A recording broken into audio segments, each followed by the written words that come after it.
You're on the Six Screens Telenetwork, earning the reputation of giving all the right ingredients, uninhibited, in exposing the hard, cold facts about the Watchtower Society. And now, in Disney.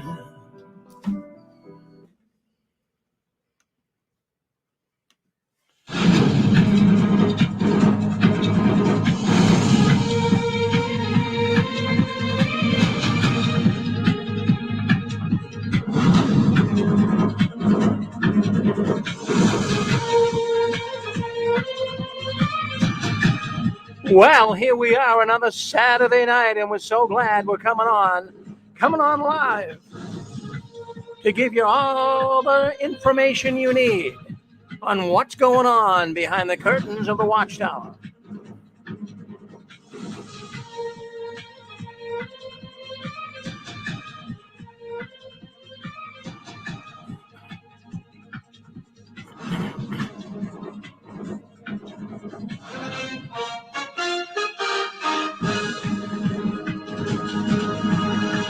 What a week. My goodness, here we are. You would think that it'd be a slow week for JW World News, but it's not.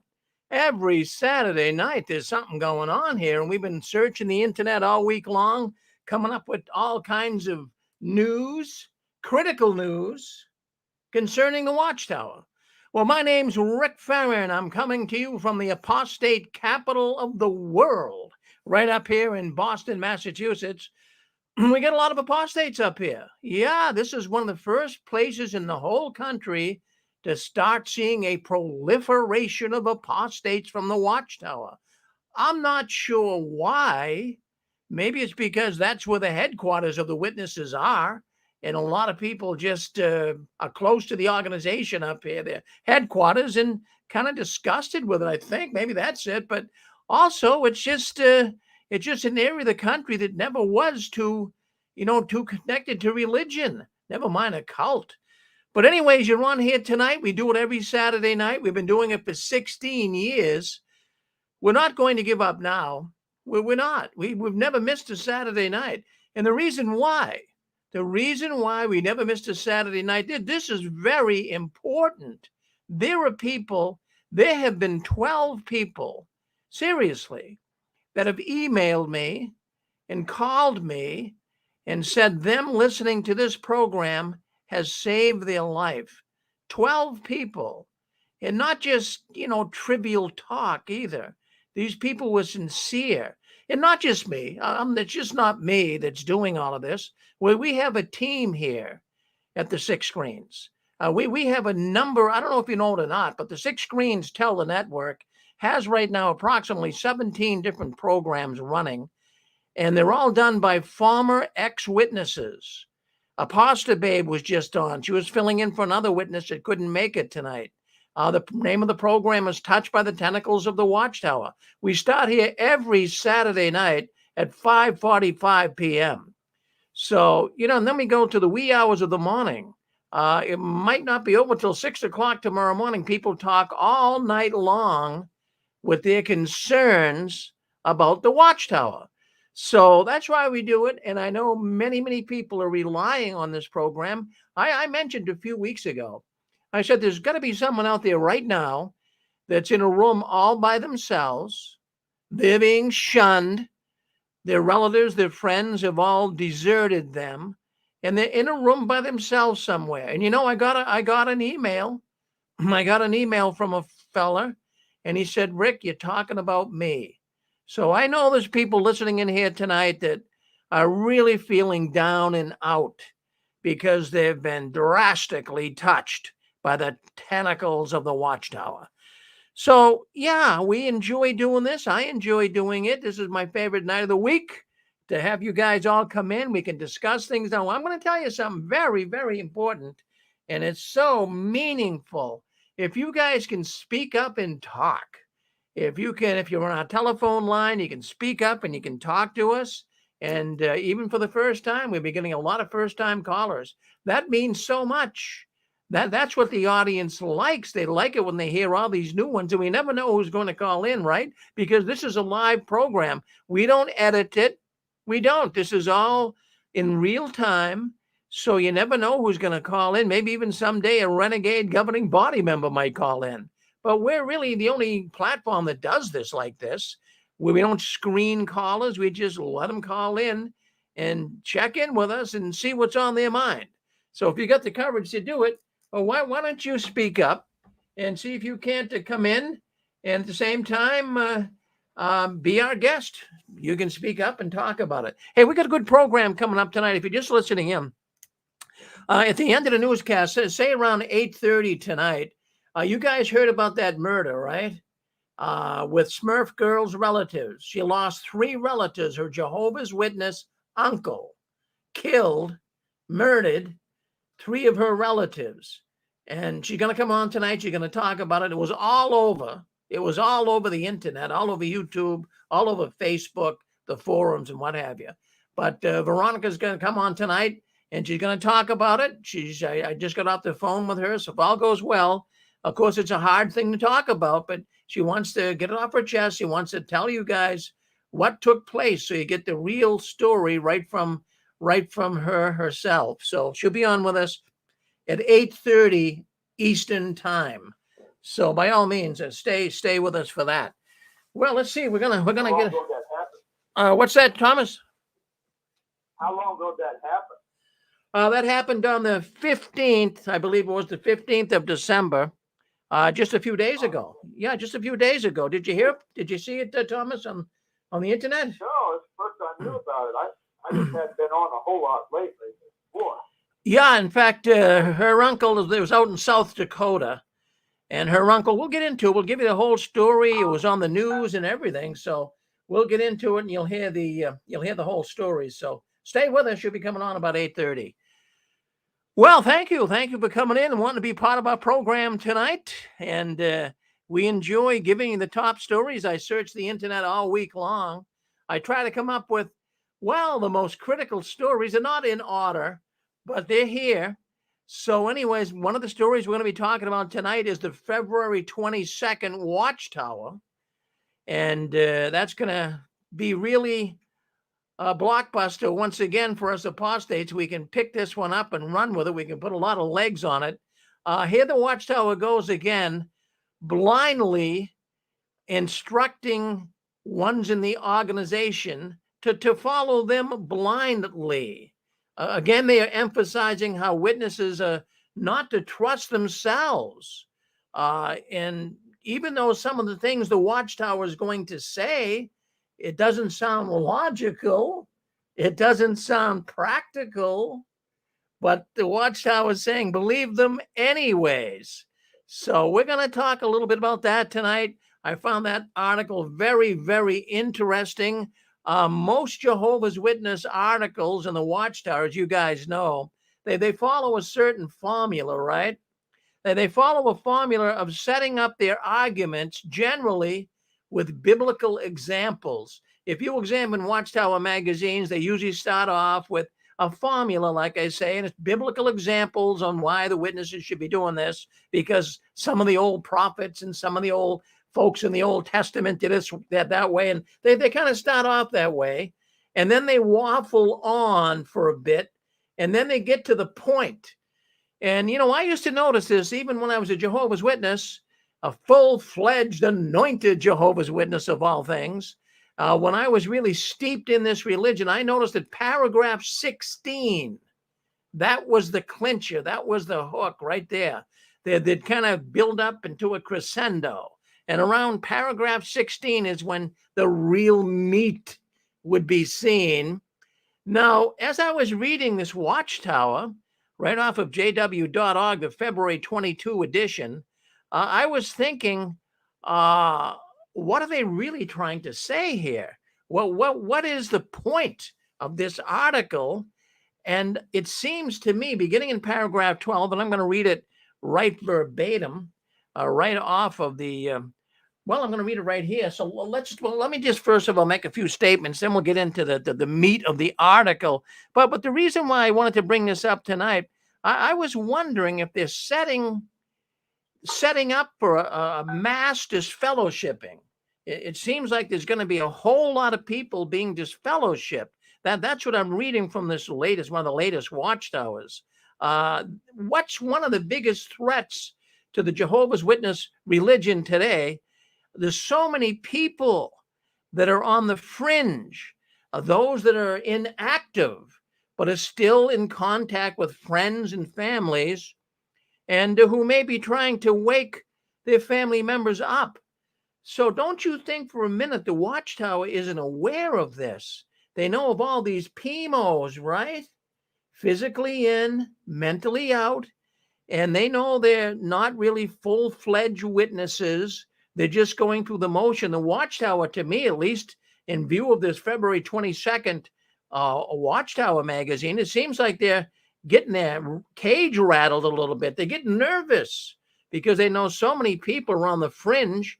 So I think they're getting ready to really do a number on people that are inactive. And this is how I'm feeling. And I'm really thinking that it's going to happen very soon. Now, that's one thought that came to mind.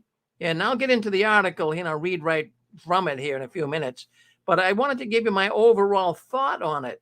Now, another thing that's taking place in the Watchtower and could also result in mass disfellowshipping, it might have to do with the vaccine. There are lots of congregations and witnesses that are forming an alliance against anti-vax people, just like we see in this country.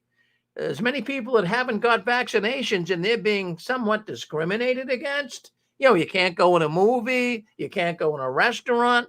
So there's a big push and pull, a tug of war going on with anti-vax people and people who have been vaccinated. So I know the Watchtower, they want you to get vaccinated.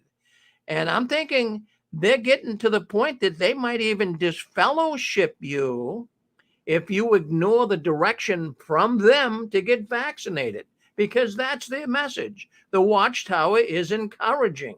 They're suggesting that Jehovah's Witnesses get their vaccination. Now, this could happen. I want to first of all say this. The organization, as I always knew, they have to have complete unity. Everyone who was one of Jehovah's Witnesses has to have complete unity. There can't be a divided house.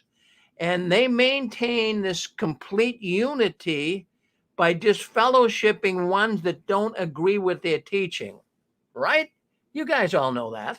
That's what they do. That's how they remain that's how they remain in unity. So if you challenge anything the Watchtower is saying, you could get kicked out.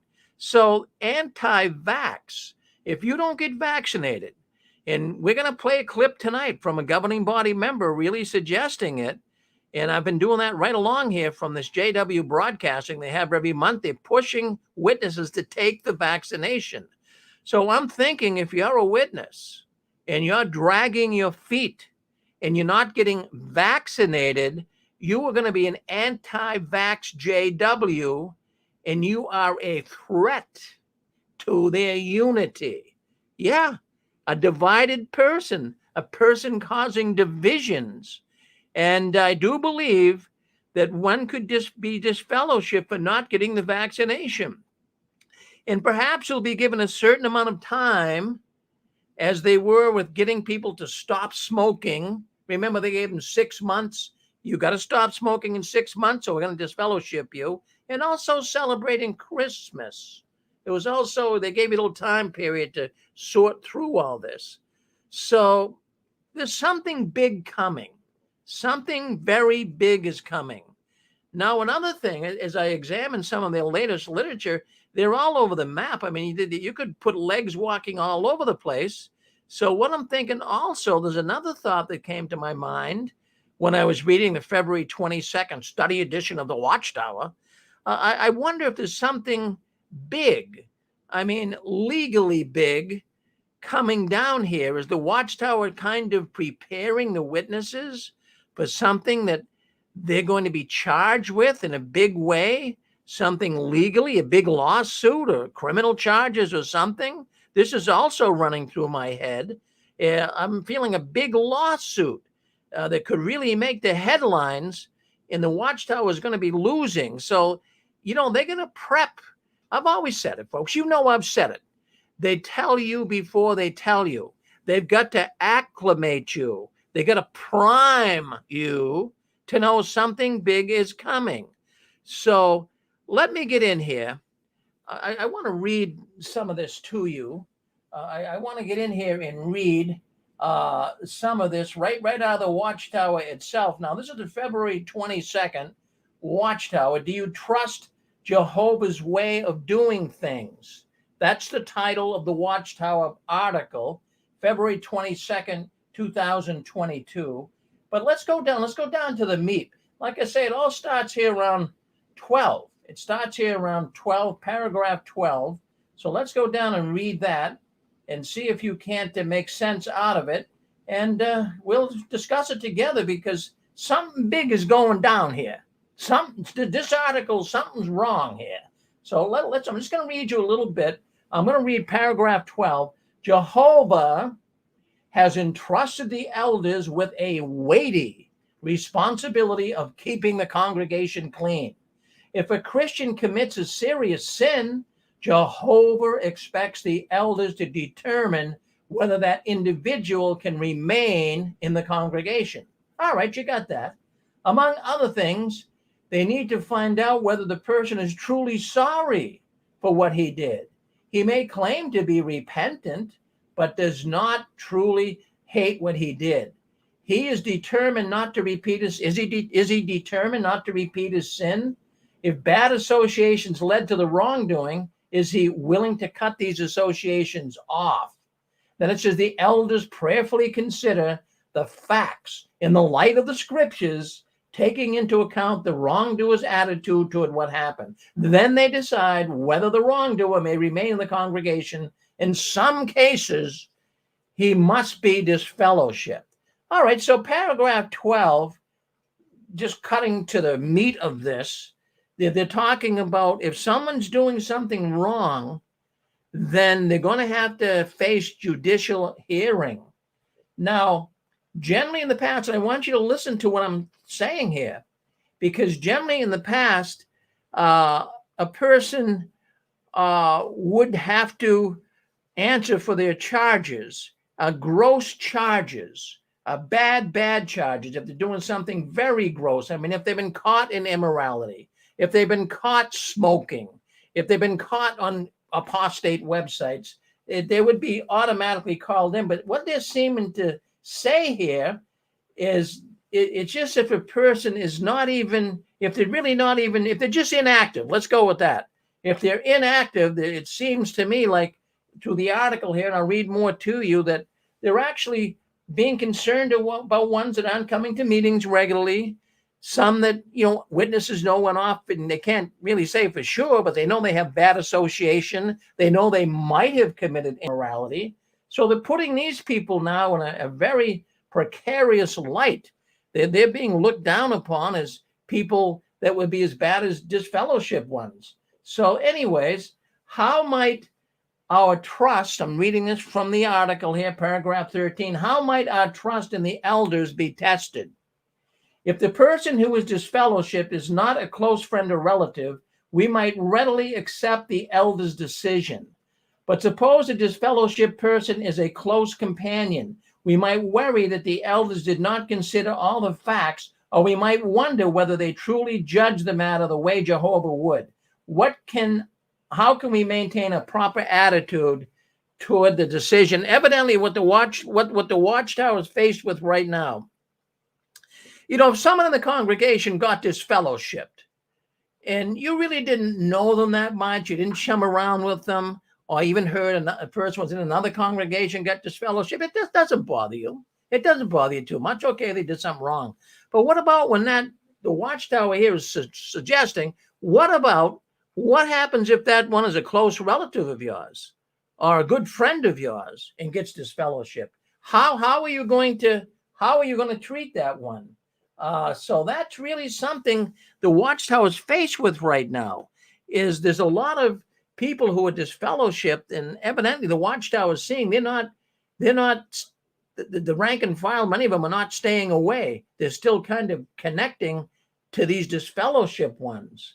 Now, then it goes on 14. We're getting to the meat of this, It says, we do well to remember that disfellowshipping is Jehovah's arrangement, and then it benefits the congregation and may benefit the wrongdoer. Do you really think it's Jehovah's arrangement? We had a program on earlier with a pastor, babe, talking about how people commit suicide when they're disfellowshipped. Is that Jehovah's arrangement to have people commit suicide because they're being shunned? Come on. But you can see how masterful the critical writing is of the Watchtower. Jehovah's arrangement is disfellowshipping. It says if an unrepentant wrongdoer were to be permitted to remain in the congregation, he could be a corrupting influence. In addition, he may not recognize the seriousness of his sin, and he may have little incentive to adjust his thinking and actions so that he can regain in Jehovah's favor. So it says here, we can be sure that when deciding a person should be disfellowshipped, the elders take their responsibility seriously. They realize, like the judges in ancient Israel, they do not judge for man, but for Jehovah. Yeah, so these are things. Now, okay. Now, I just want to do one more thing. Debbie, you hold on, okay? All right. Now, what they do before we move to paragraph 15, that'll be the last paragraph I'm going to discuss because that's where it's highlighting what's being said here. But now they're showing this image. They are showing this image of a gun. They're in some type of a bunker. There's a number of witnesses, 1, 2, 3, 4, 5, 6, 7 witnesses down in a cellar somewhere studying on their tablets. And they're showing how they're doing it secretively. See, so what they're doing is they're scaring the witness. They're more or less saying, if you don't follow our instructions on staying away from people that are committing sins, are not meeting Jehovah's standards, then, you could probably get killed by these stormtroopers that are getting ready to stormtroop this house. 15, paragraph 15. This is what I want you guys to see. Now, this is what's very disturbing. And this is this is the crux of the matter. It says at the end of the system, as things draw near, we need to trust in Jehovah's way of doing things as never before. During the Great Tribulation, we may receive instructions that seem strange, impractical, or illogical. Of course, Jehovah will not speak to us personally. He will likely provide direction through his appointed representatives. That will hardly be the time to second guess the direction or to view it with skepticism. So what they're saying here is Jehovah's not speaking to you personally, but there's going to be something come out that the governing body or Jehovah's representatives are going to tell you. These instructions are going to they're going to seem strange. They're going to seem impractical and illogical. Friends, stop, and I want you to just stop and think. I want you to stop and hold on 1 second, folks. Let me just get through with this, and I'll bring you on. But I'm saying I want you just to stop and think. Is that a way to really follow God? Hearing men give you illogical thoughts and thoughts that don't seem practical and strange? Is that the way God would deal with you? Think about it. Okay, who wants to come on? Come on, you're on with us. All right. Hi. Yes, who's this? This is Annie from Montreal. Oh, yeah, hi, Annie. Hi. Well, first of all, I wanted to say about that word unity. I just thought about it. In reality, it's conformity. Better conform to Watchtower's rules or else. It's always like in a threatening or slightly threatening tone. And because I remember I've been out for a long time, like more than 30 years, but I do remember that word unity. But back in the day, it was always, we were always taught it was unity in terms of, preaching the same Bible principles, as they call it, and Bible-based things. But this now sounds, to me personally, if I was still in, I would say has a sort of a threatening tone to it. And I think it's very reprehensible. And also, it's the same. I believe there was an article 2013, they had something similar to that effect. There will be a time when we should obey even if it makes no sense, something to that effect. It was around 2013. And it looks like they're picking it. You're right. You're right. It was picking it up again. Yes. Yeah, that was November 2013, study edition. Yeah, same thing. They're working with exactly. And why do you think that? Why do you think they'd bring this up like that, Annie? Why do you think they'd say something like that? Doesn't it seem like something's coming down the pike that is a reason why they're saying that? Something big's going to happen here, Yeah, because they feel threatened. They know that a lot of people are, basically figuring out who they really are, and they're afraid of losing their membership. I think that's one of the reasons. Well, I like the term you're using, threatened. Thank you. That's the word I was looking for here, threatened. That's exactly what I was feeling. Yeah, when I was reading that Watchtower article, it seems like they are threatened, Yeah, and they're afraid of losing people, and so now they got to put pressure on the witnesses to, obey. Well, they call it unity, but it's actually conformity. And I think it's quite disgusting, actually, to treat people that way. And they're going to come in strong again with the shunning business, I'm pretty sure. Or I don't know what else they have in mind, but one thing's for certain, it's always something negative or threatening or some kind of, denunciation of people. And I don't know, but yeah, that's all I really wanted to say. Well, that's very fine, Annie. Always good to hear from you too. Always love to hear from you way up there in Montreal, Canada. Thank you, Annie. Yeah. Thank you. Yeah.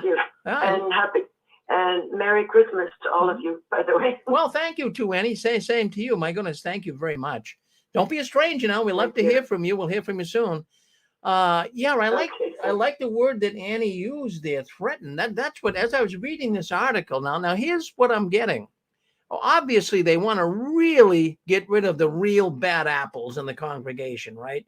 Those that are really known sinners. And they want to hunt them down and kick them out. But also, there's kind of like a thread that runs through this article that it's like anybody that's bad association, inactive, anyone that's not adhering totally to Jehovah's ways, that you want to stay away from them too. And then when I'm going to go to the broadcast here in a while, the December broadcast off of jw.org, you're going to see that, yes, they're really putting some pressure on to get these inactive ones back. But at the same time, they don't want you to associate with ones that are known wrongdoers. So we're going to talk a little about that later. But anyways, yes, they Rick, are. Yes. I just want to say Anne is very correct, and it's getting more Orwellian, and I don't think they can be trusted. They used to be my people, but I'm seeing so many differences, and I'm really appreciating your newscast this evening. Well, thank you. Thank you. So, yeah, we started off with that, Pixie. And so anyways, we're going to talk more about this and this illogical thinking coming up. And listen, I want to remind everybody too, just coming in, there was a big story this week. It was all over the internet, and it's all over the news media as well. A Jehovah's Witness man, an ex-Bethelite, he murdered 3 other Jehovah's Witnesses, actually a man, a woman, and she was pregnant at the time. So they got him for 3 cases of murder, 3 charges. We have Smurf Girl. That was her uncle that did it. She's coming on. She's coming on the 8:30 hour. So don't you guys go anywhere. I want you to hear what she has to say. So let's move to the next, unless someone has something else to say, go ahead if you like. If not, we'll move to the next story. I believe we're good evening, Mr. Farron. Yes, Ken. Yeah, this is, I'm listening to everything with interest over here, and my heart goes out to all the people that have lost loved ones to suicide or anything like that, and so forth. And like we had a case here right in Michigan whereby a lady killed 3 of her members few years ago was broadcast on here. Killed 3 members of the family, then killed herself. It was kind of surprising and kind of shocking because the Jehovah's Witnesses connection started to fall apart. But then it culminated into this disaster right here. And as we know right now, and everything like that, and I've always said, the witnesses keep on saying that we're mentally ill. But but my response to that is that's because their doctrine, their religious doctrine, is total and absolute insanity, and so forth. And they're desperate, of course. And if they want to kick, all inactive members out and so forth, hey, we'll accommodate them. We'll be glad to have them. We'll be glad to accommodate them and so forth. We'll make arrangements. Whatever they want to do pursuant to the freedom of religion doctrine, we're not going to force anything on them and so forth. So, that's about the only thing I got now. But I want to wish everybody here, I don't know how often I'm going to come on tonight, if any more or anything like that, but I want to wish everybody, the ex-witnesses and everybody, a Merry Christmas and a Happy New Year. And I don't pick up any birthdays too often, but I wish anybody that's having a birthday, I want to wish you a happy birthday too, because I know it means a lot to the ex-witnesses and that. And in the country of Poland, they always say, sto lat, ne żyje nam jeszcze raz, which is good health, good cheer, may you live 100 years just for you, and so forth. Well, we'll keep listening and everything like that. So, well, God bless and be with you all, and I'll keep you in my prayers, and we'll just listen to the rest of the newscast. Well, thank you, and Merry Christmas to you, too. Well, boy, you sound like Mr. Holiday tonight, Ken, but thank you. Thank you for coming in, and always good to hear from Ken. Friends, they're not going to go back to the Kingdom Halls. I'm pretty convinced of that. Stick a fork in Kingdom Halls. They're going to sell them all off. I don't see them ever going back. Really. They're trying to, at least they say they have these pilot programs where they're trying it in certain areas. But now with the Omicron virus, this thing is like mutating all over the place. The Watchtower is getting very concerned about it, according to the newest broadcasting for December. But, they're not going back to the Kingdom Halls. I don't really believe it'll ever happen. So they love it this way. They really do. They tried this pilot program, but already some of these areas where they're trying it, like Germany, for example, they have to stop because of the new Omicron. So this is really feeding into the witnesses. Wow, the Watchtower's way of doing business. My goodness, they're coming out smelling like a rose. This is going to give them Hey, Rick, you had mentioned earlier, like they're keeping tabs on the inactive, what have you, but this pandemic thing has been going on for the last, has it been 2 years? 2 years. How do they know? How do they know who's inactive? Like you said, they're having no meetings. They're doing it online or, Zoom. How do they know? How do they know who's inactive, who's doing this, who's doing that? Has anybody actually been disfellowship within this pandemic thing? Oh, yeah, they have. No, they have been, yeah. Now, the thing is, they're keeping track of you. Don't think these Zoom meetings are like some foolish thing. To you and I, they are. But they're watching you. If you're not on there, you're inactive, and they're watching. And you still have to. Even if so there's a regular. Even before the pandemic, there was always a family or the brother and sister who didn't show up for this meeting or that meeting. There's always that family or person, whatever. But now during the pandemic, where it's probably double that or whatever. How do they know what you're doing? You just might, like my mother, for instance, my mother died way before this whole pandemic thing. She knew nothing about computers. How would she log on? Now you need an iPad or, whatever to get on. How would she do that? You know what I'm saying? She didn't know anything about this. She would need a brother or sister to come over her house to get her logged on. She knew nothing about logging on. And I'm sure there are many other brothers and sisters like that. So how would they know? Well, they wouldn't. They were trying to get the ministerial servants. They were trying to get them to help some of the older ones with tablets and logging on and what have you. But, it's a chore. There's a lot of people that just aren't going to do it. So yeah, it's very hard, and I understand what you're saying, Shirley. I really, really do. That how do they keep tabs? But they're watching, and not only that, this is the biggest tattletale organization in the world. They're going to say, well, Brother Jones, we haven't seen him, heard from him. Where's he? Is he leaving the organization? I mean, they're keeping tabs. They're spying on each other, but they're very concerned. What the Watchtower right now, and it's the story there that we just discussed a little bit ago when Annie came on, they are scared to death. There are so many people that are PMOs.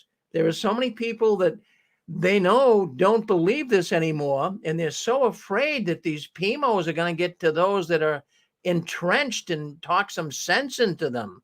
So that's the biggest thing, yes. And how hard would it be for the witnesses to come back and meet in person after 2 years? Now you got to get in your car on a cold night and drive sometimes 45, 50 miles away to get to a meeting. And then how about door-to-door work? No, nobody likes door-to-door work. Come on. I've never met a person that says, oh, I love this. Who likes knocking on doors all over the place and getting them slammed in your face and trying to talk somebody into a cult? I mean, nobody likes that, right? So nobody's... I know. My mom, she was one of the old school. She and her age group, they're not around. Like they thought they would be around, but they're not around. These and it's not even younger people. So who's left that has that same zeal? Yeah. Anybody that has that zeal still around? Well, I'll tell you, Shirley, we're seeing some really big changes, but that's good. We're seeing some big changes, especially children, young kids. Yeah, you're not going to get young children. I say your teeny boppers, they're going to have to go with mom and dad to the meeting if they do open, which I don't think they will. But you're not going to get a 16, 17-year-old person to go. They're going to say, mom and dad, no, it's not going to happen. There's nothing there for them. I mean, they're having a hard time. I mean, think about it. Even when the COVID hit around the country, a lot of these kids had to do Zoom for school. That's how they were being taught, was on Zoom in the schoolroom. And they were having a hard time even learning, regular elementary things in Zoom. Never mind them getting on Zoom, jw.org and trying to get theocratic teachings pounded into them. They're not going to connect with that. Yeah, young ones are going to say, that's it. But, here's the thing. Here's what I'm thinking. This could be the downfall of the Watchtower. This could be really big. I'm just thinking that, the young ones, they're not supporting this new generation. They're not supporting the Watchtower. There's a big generation void. The baby boomers, and a lot of those guys are still hanging in. But this new generation, no way, they are not going to go along with the teachings of the Watchtower. This could be a death. No, they're not. Because I just want to say, I graduated high school in that infamous year, as JWs are concerned, it's 1975. So when I was growing up, the greatest thing that could, and you could probably relate to this too, the greatest thing that could ever happen was, like, I'm in New York. I know in your area you had snowstorms too. The greatest thing that ever happened was when the meeting was called off. Growing up, that was the greatest thing that ever happened. No, we don't have to go to the meeting because of snowstorm, or even if it went on and we didn't get the official snowstorm. This was way before social media. It was like, no, my mother said, no, it's too bad, using her common sense once in a while like she did for that. No, we're not going. That was the greatest thing that ever happened. Wasn't that nice? I know when the meeting was canceled, I felt so good. I really, really did. And you did too. And many people listening in to the program did too. This could be the COVID virus in not opening the Kingdom Halls. This could be the death blow that we've all been waiting for and hoping for in the Watchtower. And I did a little research. I went back to the 1300s. And the Black Death. Now, I'm not going to say COVID's as bad as a Black Death, but I'm giving you a comparison. That's all. And this really helped. The Black Death helped loosen the authority of the Catholic Church in England. The priests, they were too scared. to give the last rites to the dead because they didn't want to catch the plague. Family members started performing their own ceremonies, and they realized they didn't need the priest anymore. So I'm thinking, could that be what could go on here? Does history repeat itself? Could many people who were staying away from the kingdom halls, I mean, from the meetings on Zoom, is it possible that they could actually say, I don't need the Watchtower anymore? So that's an interesting thing. All right, you're on with us. Who wants to say something? Yeah, hold on, Ken. We get some others who want to speak up. Go ahead. Yeah. Go ahead. Yeah. All right, Chewy, you want to come in? You're on. Maybe not. Oh, I was going to say, I was doing a little bit of thinking on that, and I actually was talking to him. He's the one that gave me the idea, and I kind of see where it's coming from. That Marcus Vaughn, the one that was kicked out of the walk hill, and they just give him a sandwich, and they charged him for a sandwich. That guy, I actually talked with him, and he says, you know, to a certain extent, the Watchtower has actually already fallen to a certain extent. And he made the comparison to Scientology. Scientology is not near as strong as it used to be. After Leah Lemony got with it, they're not near what they used to be. You know, whoever, John Travolta, he left too, right? I think, or one of them, another one. But would you figure? I looked at the Watchtower in I think '95 or something, or 2015, and they said they had 52,000 kingdom halls. 52. That's what they said. Who knows whether they're fudging? You figure there's at least 2 congregations per hall. You would think. Some of them got more. Some of them got 1. So we'll just say 2. So that's about 26,000 halls. We did the math on it one time. They sold about 3,500, about 4,000 that we know of halls since about 2017. 2017. So you figure that's almost 4,000. That's about 16-17%. Look at the magazine distribution. I know we're in COVID, but even before then, they just had 3 magazines a year. When we were active, they had 48. Plus, they had 48 magazines coming out a year. You know, now they're down to 3. Of course, we want it to go down more. We want it to go down to enough. But it has the influence. You don't see near the influence. People are, you know, they don't see them out in service. They don't see their cards. You know, they don't see them going to the hall anymore. So to a certain extent, it has fallen. But I know we all want to see it fall more. But it has diminished its influence for this, I guess you could say, popularity. Anyway. Well, no, they're not the same. It's not the same religion anymore. They're not out there. People don't see them. I think a lot of people are just ruling them out as a dangerous organization and forgetting about them. Thank you, Chewy. All right. Okay. I guess we got Ken back on with us. Go ahead, Ken. Yeah. Hello, Mr. Farron. Yes, sir. For taking me again here. Yeah. According to information I've been getting here, 40% of the businesses in a lot of these states that were shut down by COVID regulations are still not going again, like the fast food chains, the coffee shops, and everything like that. They're just open for takeout. This includes a lot of the religions. Some of the smaller religious organizations are only, operating their religious services part-time and with limited capacity, like if they meet in person, there's only a certain amount of people being involved. The Watchtower Society's churches are not open at all. And if they do open up now, like for example in Michigan, there's always the government wants them to take certain precautions. And if they don't do it, then there's a liability involved and so forth. I don't know how this works exactly, but I know there's a coffee shop down here that everybody expected to open, but the manager says, no, we can't open up for, in-person dining and so forth and all that. We can only serve takeouts for now because there's a liability involved and everything like that. So as far as I can see right now, and the information I get right now, none of the kingdom halls here in the Upper Peninsula, at least of Michigan, are opening up, nor do they intend to open up. So, we'll just wait and see what happens. But as the last caller has said and everything like that, we hope this is the end of them. So, well, I do too. Well, I'm hoping it is too, and thank you, Ken. But I'm telling you, the COVID, it could be the great cult killer. It really could put an end to the organization. We don't know. We know it's going to end.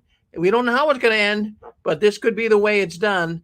Yeah, I don't really think they're going to be. Yeah, I hope you're right on that. Yeah. That we put an end to these cults. Period. All of them, not only the Watchtower Society, but all of them. You got it. Well, thank you, Ken. Yeah.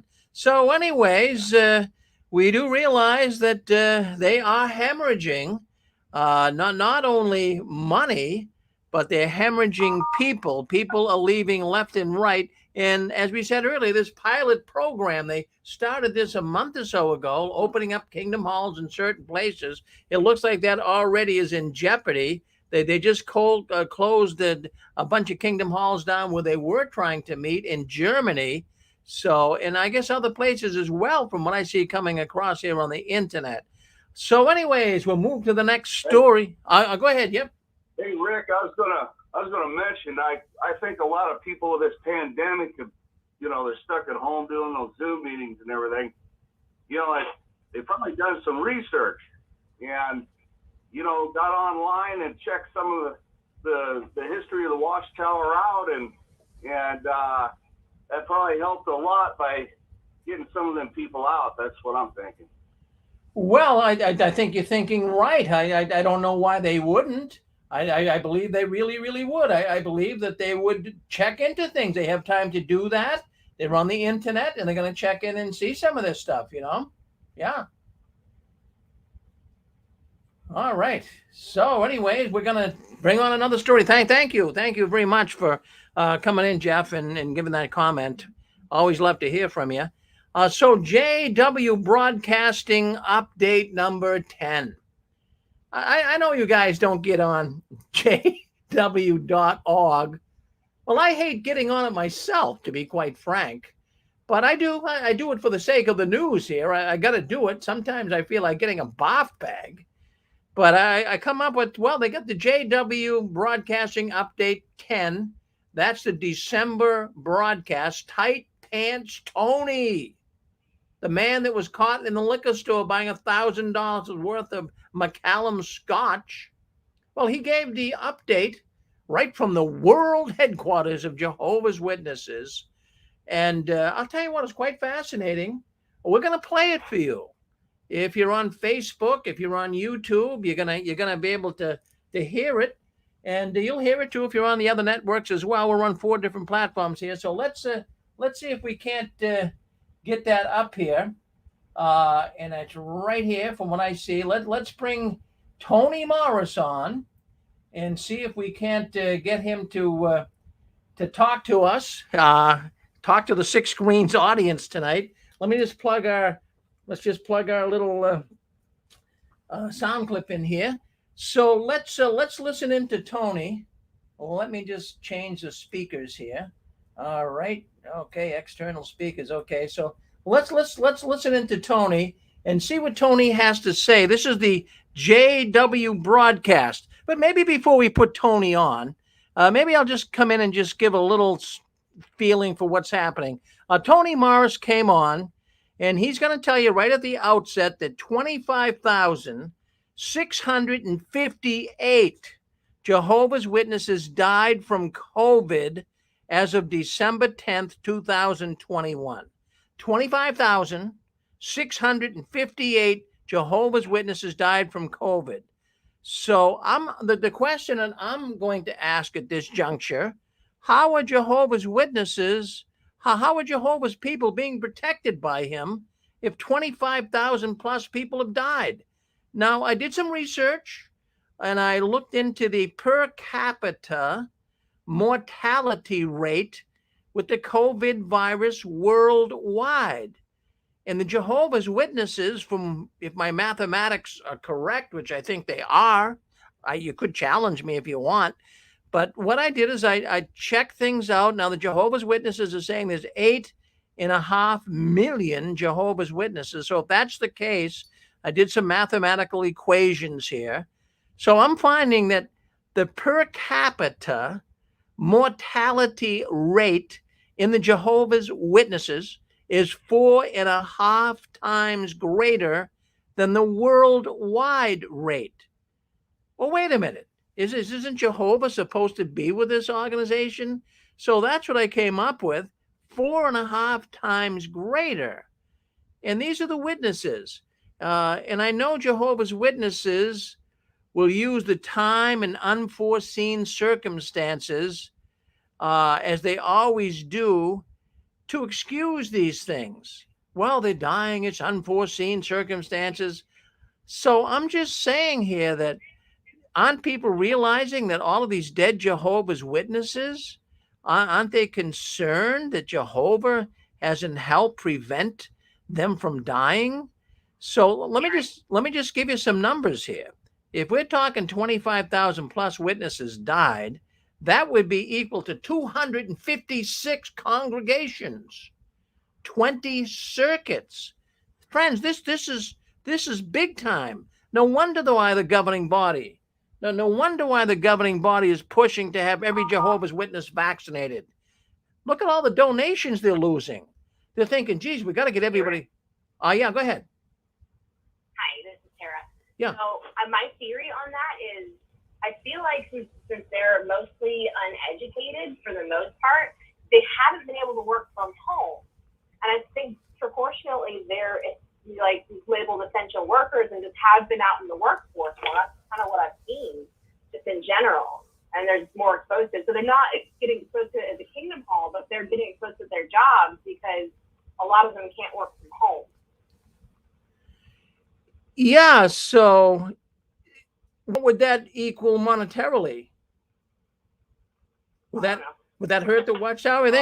I don't know. So yeah, I'm thinking, Tara, that the governing body is very concerned because they're losing so many donations because we have a lot of the older ones dying off. All of those people that died, they weren't young people. The 25,000 people that died, I'm sure, would have been older. And the older ones are the ones that were donating more money. I'm just going to give a number. I can't tell you for sure. I'm just going to throw a number out here. But let's just say that these older people, say in the boomer generation that I was in, that I'm still in, really.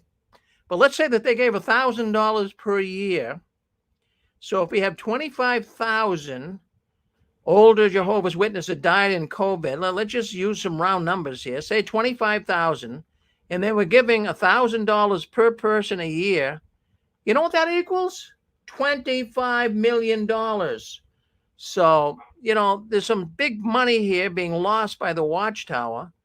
And then they could also keep it on Zoom. They could also keep it on Zoom and just sell off the Kingdom Hall. Yeah. Make up for it that way. Well, they're doing that too, Tara. That's what they're doing. Plus, a lot of the baby boomers, people of my generation, they're dying from COVID, and they've been helping the organizations. The organization's been getting mountains of cash from their wills and their estates. And so what I want to do right at this point, I want to play you. I want you to listen in. I want to play you the JW Broadcasting for December. Tight Pants Tony, he gives the talk. So let's get that. I think we're ready to go with that. So I do believe we got everything plugged in, ready to go. So let's hear what Tight Pants Tony has to say. Let me just make one thought here. Let me just go back to my news. I just want to see one thing. Hold on one second. We'll get Tight Pants Tony, and let's see what Tony has to say. Here we go, Tony. Take it away. Give it a second.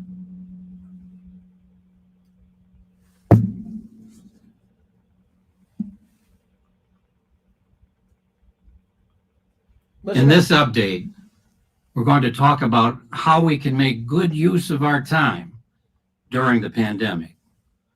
But first, we'd like to share a few updates.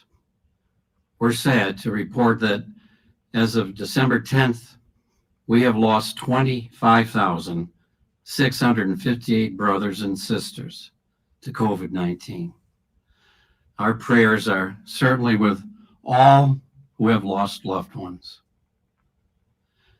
Recently, the new Omicron variant has received a lot of news coverage. At this point, there are still many unknowns. Brothers and sisters, we don't need to panic.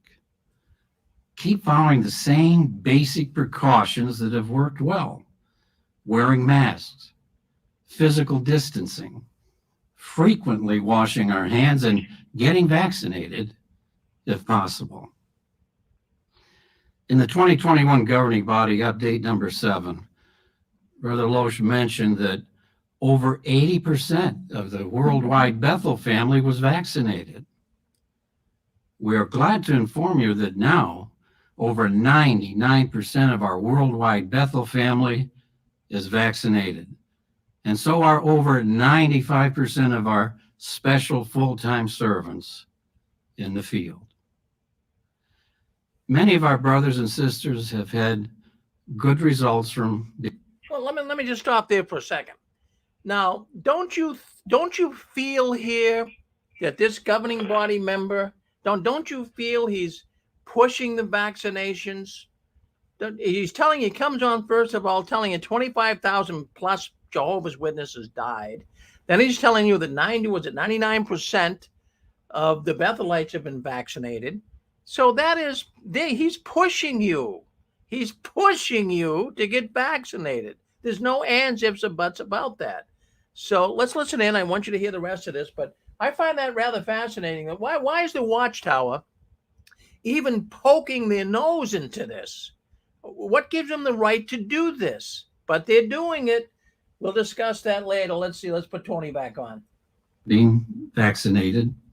For example, in some parts of Bulgaria, the local clergy say that vaccines are poison from the devil. So there's much pressure in the community not to get vaccinated. Despite this, one sister and her husband watched the governing body updates and made their personal decision to get vaccinated. Later, the sister's employer called her and said that in order to comply with government regulations, she couldn't return to work if she had not been vaccinated. How surprised the manager was to learn that the sister was already vaccinated. In fact, she was the only employee who was vaccinated. Everyone else had to be laid off. The manager asked our sister if she had any vaccinated friends who could replace the employees who had been fired. The manager then called other witnesses that she knew to see if they had any vaccinated friends who needed employment. That evening, all the positions were nearly filled. The head of staff asked our sisters, "How do you know so many vaccinated women?" A fine witness was given. In the end, 14 sisters and one Bible student were employed because they followed the good guidance and Bible principles that have been shared in our various governing body updates. Now let's get back to our topic of putting our time to good use during the pandemic. Well, we'll stop that right there. It's But you know, folks, what do you just heard Tony Morris? Do you think in any way that he is discouraging a witness from taking a vaccination? That story he gave about the sister and the I call bullshit on that. Sorry for my French, but you know that story was just as phony as the Avon story. You remember back in the day? Come on now, they always come up with these stories, these experiences.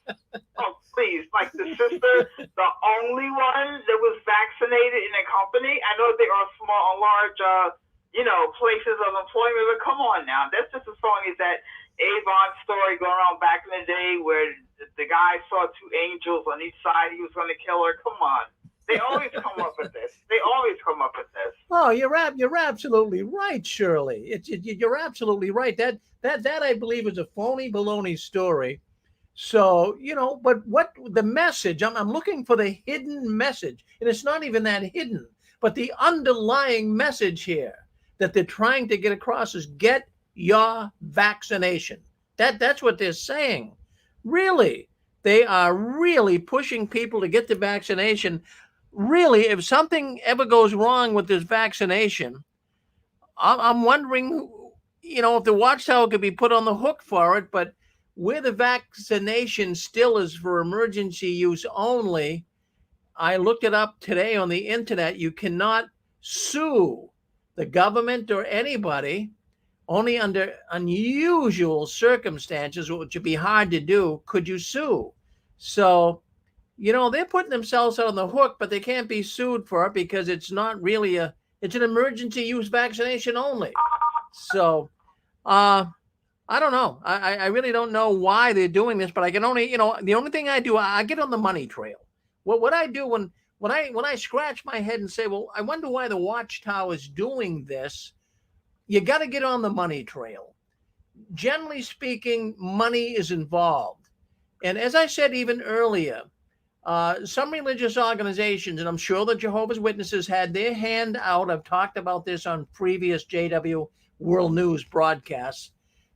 Some organizations, religious organizations, are receiving money for everyone that's vaccinated that they can push to be vaccinated in their organization. Some organizations are getting $100 a piece. $100 a piece. So run the numbers. That can be some serious money in the Watchtower. But even if that wasn't the case, they're concerned about losing some of these older people, as I said earlier, because they're the ones that donate. So, there's a lot to lose here. I can really see. Plus, also, Watchtower has stock in Pfizer. And I believe Moderna too, but I'm not sure on that. But I know they at least have stock in Pfizer. So they're making money all the way around on this. And, the other thing that I noticed on JW Broadcasting, they were showing these pilot programs. And when I say pilot programs, these were kingdom halls they were opening in some parts of the world where the COVID virus wasn't so ominent. For example, in New Zealand and also in Germany and some other places. And then they showed videos of the brothers and sisters all hugging each other and coming back to the meetings. They clearly were not showing or following the rules. You're not supposed to hug people if you're so concerned about the virus. So the Watchtower has a confused COVID direction that they're actually trying to get people to adhere to. Yeah, really. You see some of these videos they have hugging and what have you. At the same time, they're saying, don't go out. In fact, even I have witnessed relatives. They're so paranoid. Jeez, they're so paranoid about even going to work because they might catch COVID. Yes, unbelievable. Yeah, Mr. Farron. Yeah, go ahead, Ken. Yeah, for one thing and everything like that and so forth, regarding Tony Morris being his pants too small and so forth, if Tony Morris would give me his size and everything like that, I'd be glad to get him a pair of trousers that'll fit and everything like that. I'm sure some other people would be too. That's number one. Number two, regarding this COVID virus and everything like that, remember many years ago, in the 20s and 30s, the Watchtower Society said, millions now living will never die. And remember years ago when they said that, the 1975, this would be it. Right after that, the new world order, the new system, whatever they call it, is going to be coming in and so forth. All the diseases and all the maladies and so forth is going to be eliminated. I mean, we're going to be going to the top of the list and all that. We won't have to worry about sickness, death, illness, and everything like that anymore. Now, what the heck is going on here? Now, here it is in 2021, and the Watchtower Society is worried about the COVID virus. Watchtower Society, if you're listening to this program, would you please call in and explain that to me? Yeah. Well, there you go. That's the other thought, Ken. Okay, we're going to move on here. We don't have so much time. We've got other. I'm a pony of the apocalypse. It's that plague thing. Yeah. Go on. There you go. All right. Well, we're going to move. Yes, Randy. Yes. want to say real quick, wouldn't you have loved to see Tony's expression on his face when they asked him to roll up his sleeves for his taking shots? Because he always thought taking shots meant something different. Well, that's a good one. That's a good one. Shots is something different to Tony. I like that. Randy, you should be a comedian. We have a new program coming up here called Apostate's Got Talent, and we're gonna bring you on as a comedian. I'm gonna bring you in touch with that. We're gonna be doing that on YouTube. That's coming up this winter. Yeah. All right. Hey, Rick. Yes. Hey, Rick. Go ahead. Well. Yeah, I said that's Whiskey Morris. Whiskey Morris. There you go. No, it's a good name for him. Yes, absolutely. So, the thing. Rick? Yes. Just a question real quick. Are you going to have the program next week? It's Christmas. Oh, yeah. No. We have it every Saturday night, whether it's Christmas, whether it's New Year's, whatever it is. We never miss a program. All right. Thank you. Yep. We'll have the program next week. So, I mean, it might not. Yeah. Well, I'll tell you what, though. We've had it before on Christmas Eve. We get a lot of people coming in. We're going to have our Christmas special. We'll have a Christmas party.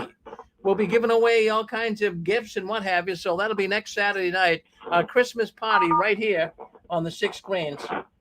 Okay, we got a bunch of staticky noise going on here in the background. So, okay, let's keep that down. All right. Well, we got a lot here happening. But, another thing I got thinking today, the Watchtower is, of course, headquartered in New York. New York is really clamping down on the virus. They are really, people now got to wear masks, and they're closing down restaurants and what have you in the state of New York. So, they're also under the government auspices, the government control here, too. So that could be some pressure, but I don't think that's the total pressure on the Watchtower. But being in New York doesn't help either. So also another thing I wanted to mention concerning the governing body, and I'm going to bring this up because I think it's very important. They're trying to reach out to inactive ones. Now, that clip I showed you of Tony Morris, I wish I could show you more here, but we're running out of time. We got Smurf Girl coming on here at 8:30, so we don't have so much time.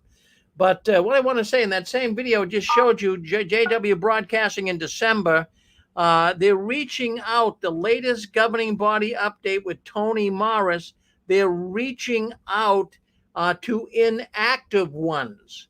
Now, this is really crazy that they're doing this because, just back in 2016, and, we talked about it here on JW World News back then, at the regional convention that was entitled Remain Loyal to Jehovah, there was a talk given on shunning unrepentant wrongdoers. And from what I got from that talk, the Watchtower is apparently expanding their shunning policy to include this following. And I followed this closely because it was really quite startling to me. So the Watchtower back in 2016 was expanding their shunning policy to include the following. If you are currently considered inactive and are known to have committed a serious sin, Watchtower's new official policy or position apparently is now that you must be shunned without the requirement to wait for a judicial committee. So that was stressed back in 2016. So I'm just going to give you an example. Let's just give you an example. Let's suppose that you knew Brother Smith and you caught Brother Smith one time at going into a strip joint, and then you seen him walking out with, some lightly clothed woman getting in the car. Well, that could be a serious sin in the Watchtower. So you could actually shun Brother Smith for doing that without actually knowing whether he committed immorality or not. So they were saying back in 2016, hey, listen, get away from anyone that is not upholding the true principles of Jehovah. So So it'll include many things. And I do remember that talk. I really do, that regional convention. So here's some of the things that would include: moving in with an unmarried partner. Suppose there's a witness who's never been disfellowshipped, but he moves in with another unmarried partner. That could get him the shunning, even though he's not disfellowshipped. He could be shunned. Celebrating Christmas. If you know someone that celebrates Christmas, but they weren't disfellowshipped, shun them too. Also, if you figured that, well, same-sex marriage to two gay Jehovah's Witnesses, shun them, even though they might not have been disfellowshipped. Or even if you're criticizing the governing body, you could be disfellowshipped, just criticizing them. Even not disfellowshipped, but you could be shunned. I mean, you could be disfellowshipped too, but if they didn't catch up with you yet, they're going to shun you anyways. Or denying Watchtower teachings. All of these things could, even though you weren't officially disfellowshipped, these inactive ones that were behaving in a way that was against Jehovah's regulations, they could be shunned. But now we have Tony Morris. Now we have the December update saying to reach out to these ones. Reach out to these ones and try to bring them back. Is this desperation? Is this desperation? The Watchtower must be very desperate. In 2016, stay away from all these inactive ones. Now give them a call. Give them a text. See if we can't get them back to the organization. This is a crazy organization. You know, it's up and down. It's all over the place. I only see that they're very desperate. They're looking for new members. They really need new members, and they don't know how to get them. So let's get all those people at one time were involved, but now are inactive. And by inactive, what I mean by that, if you're listening in and don't understand it, by inactive, you know, they're not going to the meetings, they're not going, reporting time and what have you. But I'm just going to give you a little role play here. You know, how do you really do this? And I tell you, a lot of witnesses, from what I've been reading online, a lot of witnesses are now being contacted by relatives and friends that never spoke to them for 10, 20, 15 years. They haven't spoke to them. So just imagine, I'm just going to give you a little role play here. Well, let's just imagine that you have a father here calling his son that he hasn't talked to for 20 years. So I'm just going to role play it here. Hello, Bobby. This is your dad. Hi. Listen to me, please. I know I haven't spoken to you for 20 years. I wanted to touch base with you. Now, a lot of witnesses are getting calls from relatives like that haven't spoken to them for 10, 15, 20 years. And now out of the blue, they're getting messages, text messages, telephone calls.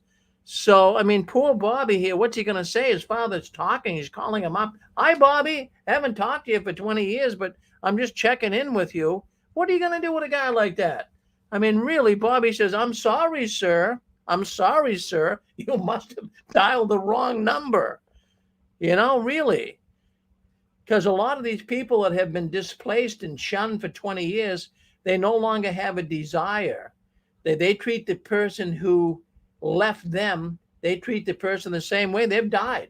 As far as the ex-witness who hasn't talked to their father or mother for years like that, their parents died. But I'm not recommending that.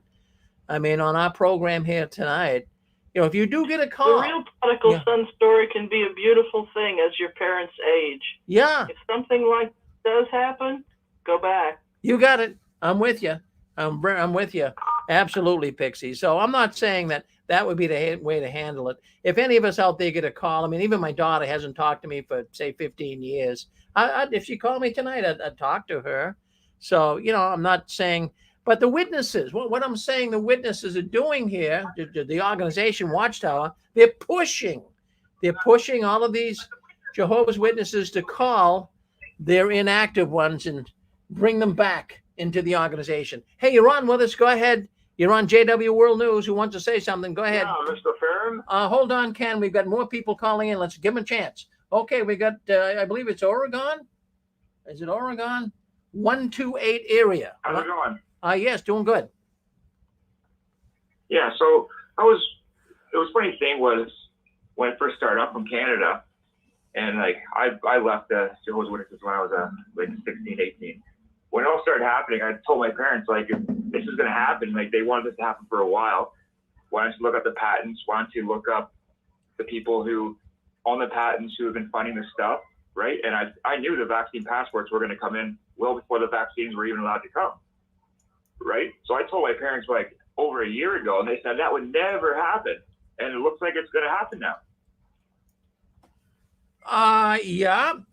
You were right with that. You were right with that. So I'm glad you called into the program tonight. Have you called in before? Well, no, I haven't. I listen all the time now, about for a year now. The other thing I'm interested in is we were told to watch the Purple Triangle when we were kids, and the immediate thing that happened after was a Nuremberg Code, and now they're trying to squelch the Nuremberg Code and not talk about it. So what do the Jehovah's Witnesses have to say about the Nuremberg Code? Like, are they kind of like saying, well, let's not talk about that now? Well, good point. Good point. But the organization's really followed up. I want to say I'm a big fan, Rick. Good.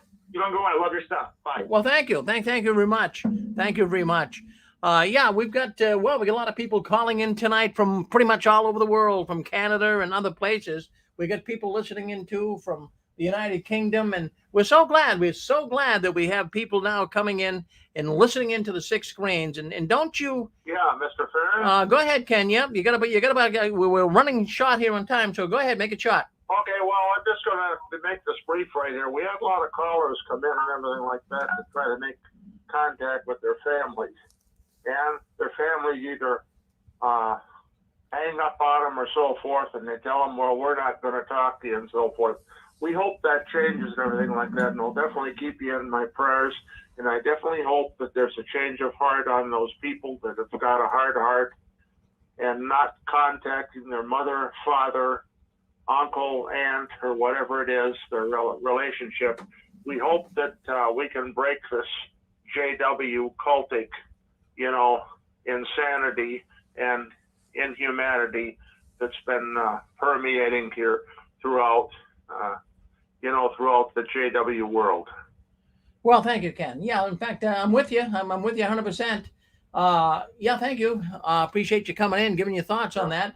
We're going to go now. I want to tell you this top story of the week. I want to tell you the top story of the week, and that had to do with a murder in Jehovah's Witness world. And our friend Veronica, she had a program here on the Six Queens called Watchtower After Dark.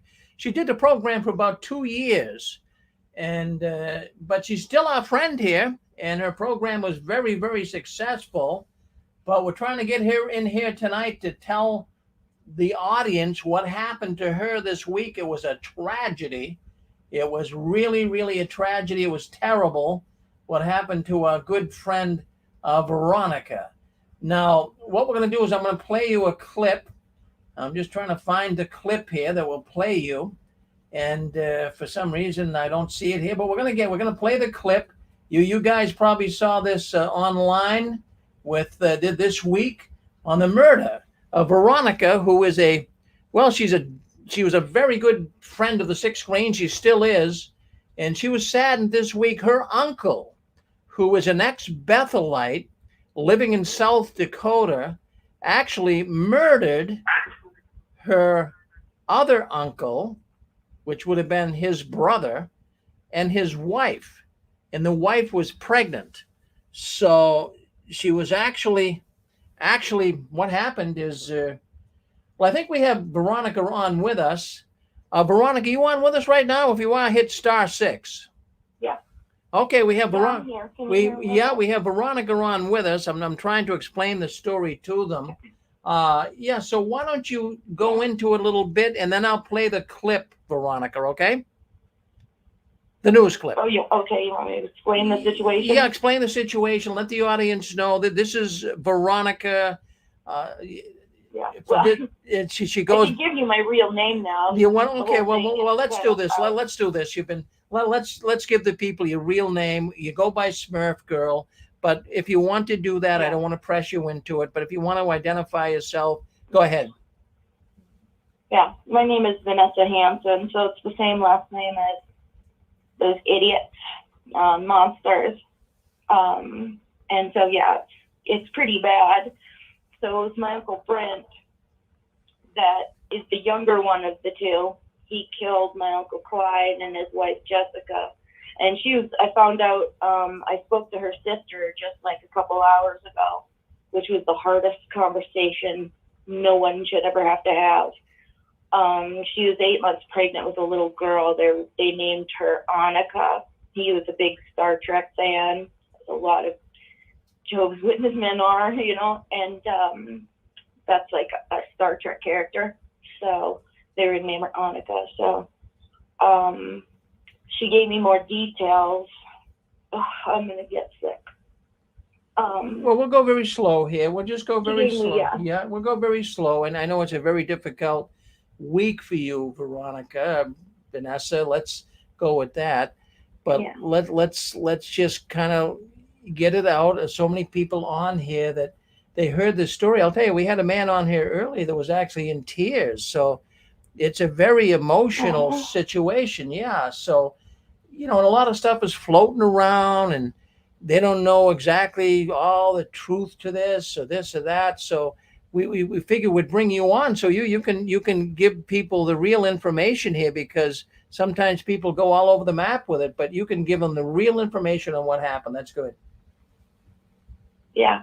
Well, it's basically like when I tried to explain certain things of what they were like, not showing you their pictures and not, that you didn't know that, oh, well, they also were raised in a junkyard. Like if you want to look up Millbank, South Dakota, Hanson Salvage Yard, that's where they're all from. You can What's see, up, everybody? So is anything online?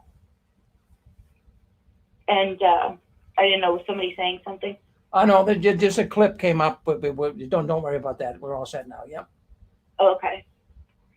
But just a real demonized kind of family, that was like, even witnesses would say that, like, oh, what a demonized family, like what in the world is, and how can they be so, Bethelites and this and that, and they would freak even Jehovah's Witnesses out. But I spoke to her sister, and it has to be a closed casket.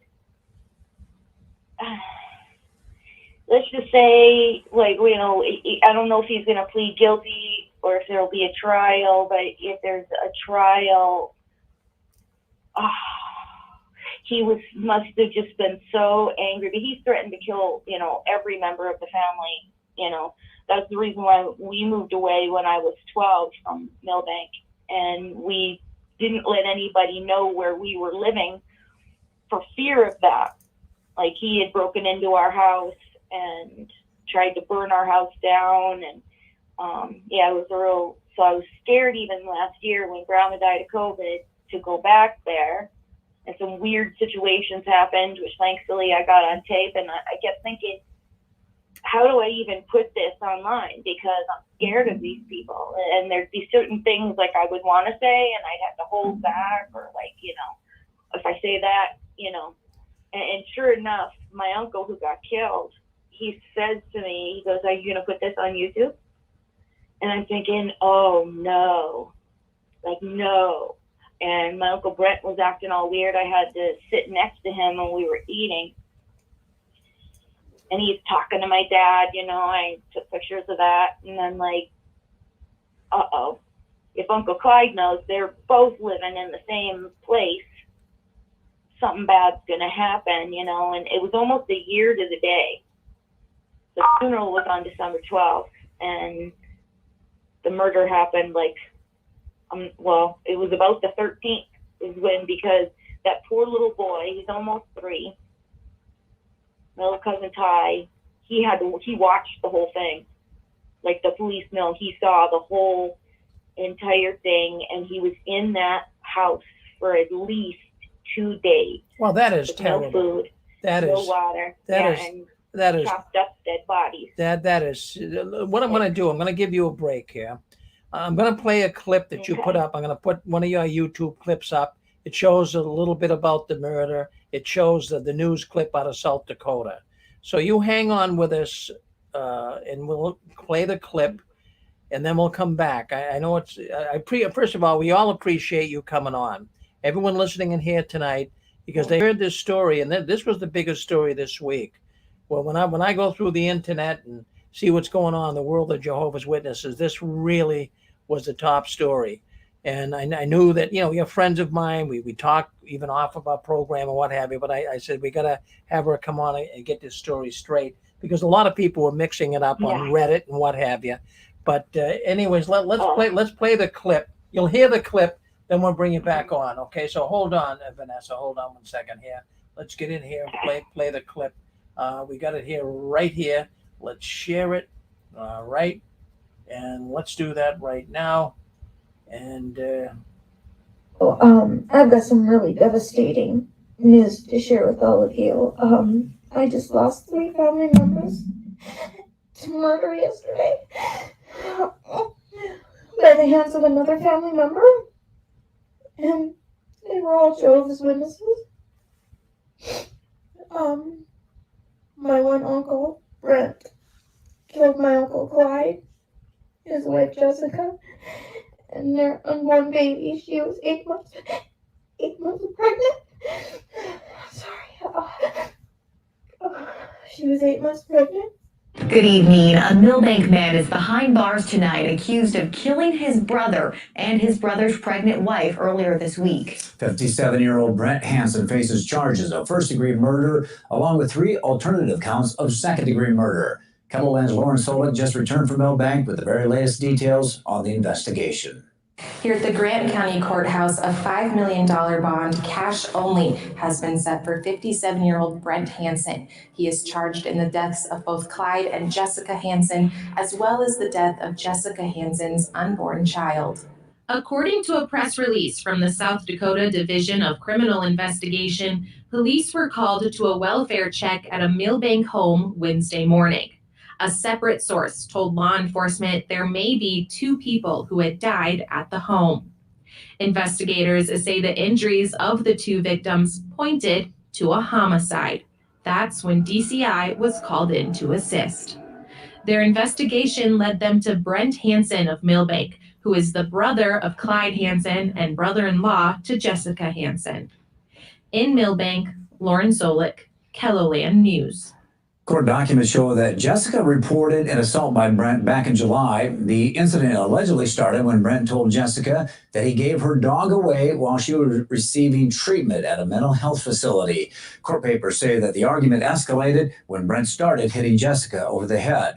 Jessica's husband, Clyde, tried to stop the attack. Authorities issued an arrest warrant for Brent for domestic violence. My uncle Brent, he's a former Bethelite. He was at the farm, and he was there for 1.5 years, and he was sent home early. And Bethel sent a letter home with him, and it said, due to deviant sexual behavior, we're sending this brother home, and they instead sent him back to the congregation. And throughout the years, my uncle abused me severely, and Watchtower and Bethel and all the elders didn't listen or help, and now this has happened. So I'm going to read the article of what was in the newspaper this morning. This all happened yesterday. It happened in Millbank, South Dakota, by the way. All right, well, we'll stop that right there, Vanessa. That's a sad story here. All of us that are listening into this tonight, our heart pours out to you. I can't imagine what that's like. And it had to be very traumatic. But this uncle of yours, you say, I mean, you said it in the YouTube video here, he abused you when you were a young girl, right? Mhm. Yeah. Do you think he abused others as well? Yeah. Oh, yeah. I mean, he was abusing Clyde at the same time. Like, he was manipulating both of us, and he would threaten Clyde. He would force Clyde, Clyde claimed he was forcing him to also abuse me. Like, you know, he got off on watching Clyde do things to me. Like, they were both pioneering, and we would go in a cargo pit because Millbank is a real small town, like 3,500 people. There's not even a Kingdom Hall in that town. The Kingdom Hall is actually across the state border, like 15 minutes away in Ortonville, Minnesota.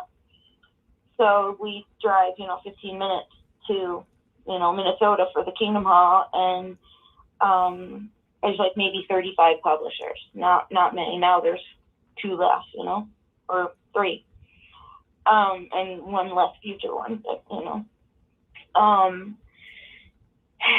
and so we would go out and service, and then both being pioneers and having aspirations to go to Bethel, then, it'd be like my mom and my grandma in the car too, or my mom and dad, and they'd go for like return visits. And, when you go to return visits at the door, everybody else stays in the car because it's a return visit. You're not working the neighborhood. And so it's like, oh, just stay in the car with your uncles, And at first, like, okay, that'll be fine. And they would click the child locks. Child locks were kind of a new thing. Not every car had child locks, and they would flip the child lock so that I couldn't open the door from the inside in the back seat. And then they'd be sitting in the front. And, it like started small at first, like it always does, and then gets worse and worse and worse. And then normally Brent would have Clyde stand outside the car and watch the house that they were in the return visit with to see, are they coming, did they go in the house, or they come and walking back, and he would like tap wherever he was standing to keep look, and he'd tap on the car and let him know, hey, stop. And I would cry, and I'd be like, I don't want to stay in the car. I want to go to the door with you. And it's like my mom would be like, no, we don't want to take a kid to the door. Don't make me give you the wooden spoon. That's what that bitch would say all the time. And I would get a beating. It was either a beating, and I would either get a beating and still have to stay in the car, or not get a beating and stay in the car. Like, there was no choice of it. And my dad just had this affinity for Brent, like this like weird, he protected him all the time. And it's like he even, pulled special strings to get him sent to the farm because he had a record. And it's like, no, that'll help him get his head on straight. You're going to Bethel, will be good. It'll be good for him. And then he won't be here, that'll be good. Your Uncle Brent's sorry. He's sorry. And he forced Clyde to do it. He did. I was made to, and he's the one, mainly both of them, they were the ones that would want to do these weird rituals and stuff. They were into all that, the weird things that I was talking about before with my story. He said both of them are just real demented, and, they would just scare me, like, look, we're going to make you do this because we're dangerous when we're scary. And, as a kid, like, that would scare you to death. And my dad would always say, he's just kidding you. He's not capable of murder. He's just trying to, that's what uncles do, right? Uncles scare their nieces, they're just like being your big brothers. They did, we did the same things to them, he'd say, you try and scare your younger relatives, just because that's what junkyard families do. And so there was always something, I guess with him, with Brent, like I saw on his Facebook, he likes to like torture baby bunnies. Like he'd have his cat, he's got videos up there where he has his cat like torturing this baby bunny, and he's videotaping it and he's laughing. And he's been doing that for years. And then I spoke to my Aunt Wendy, their only sister, she's the youngest. And she's like, yeah, we found a bunch of rabbit corpses rotting underneath of his bed. And I'm like, what? And the Clyde and Jessica getting married was the catalyst for me to become an apostate. They got married on September 14th, 2016, and it was right around when they got married of when I started to talk to you, Rick. And I have recordings of me talking to the one elder, Bob Wilcox, there in Ortonville, Minnesota. And I'm telling him, you know, she's 30 years younger than him, and you know what those boys are like. You know what my uncles are like. And he's like, oh, leave it in Jehovah's hands. It's none of your business. You don't even live here. And his wife, I'm going to say her name because, you know, people need to know. Her name used to be Kathy Callahan, now it's Kathy Wilcox. But her husband, Pat Callahan, he was a Jehovah's Witness, and he worked at the mental facility for mentally disabled people in either Ortonville or Millbank or whichever town. And he went to jail for raping mental patients. And my Aunt Wendy, the youngest, the one I just mentioned, my aunt, her husband, like maybe 20 years ago, his name is Louis Bufatil.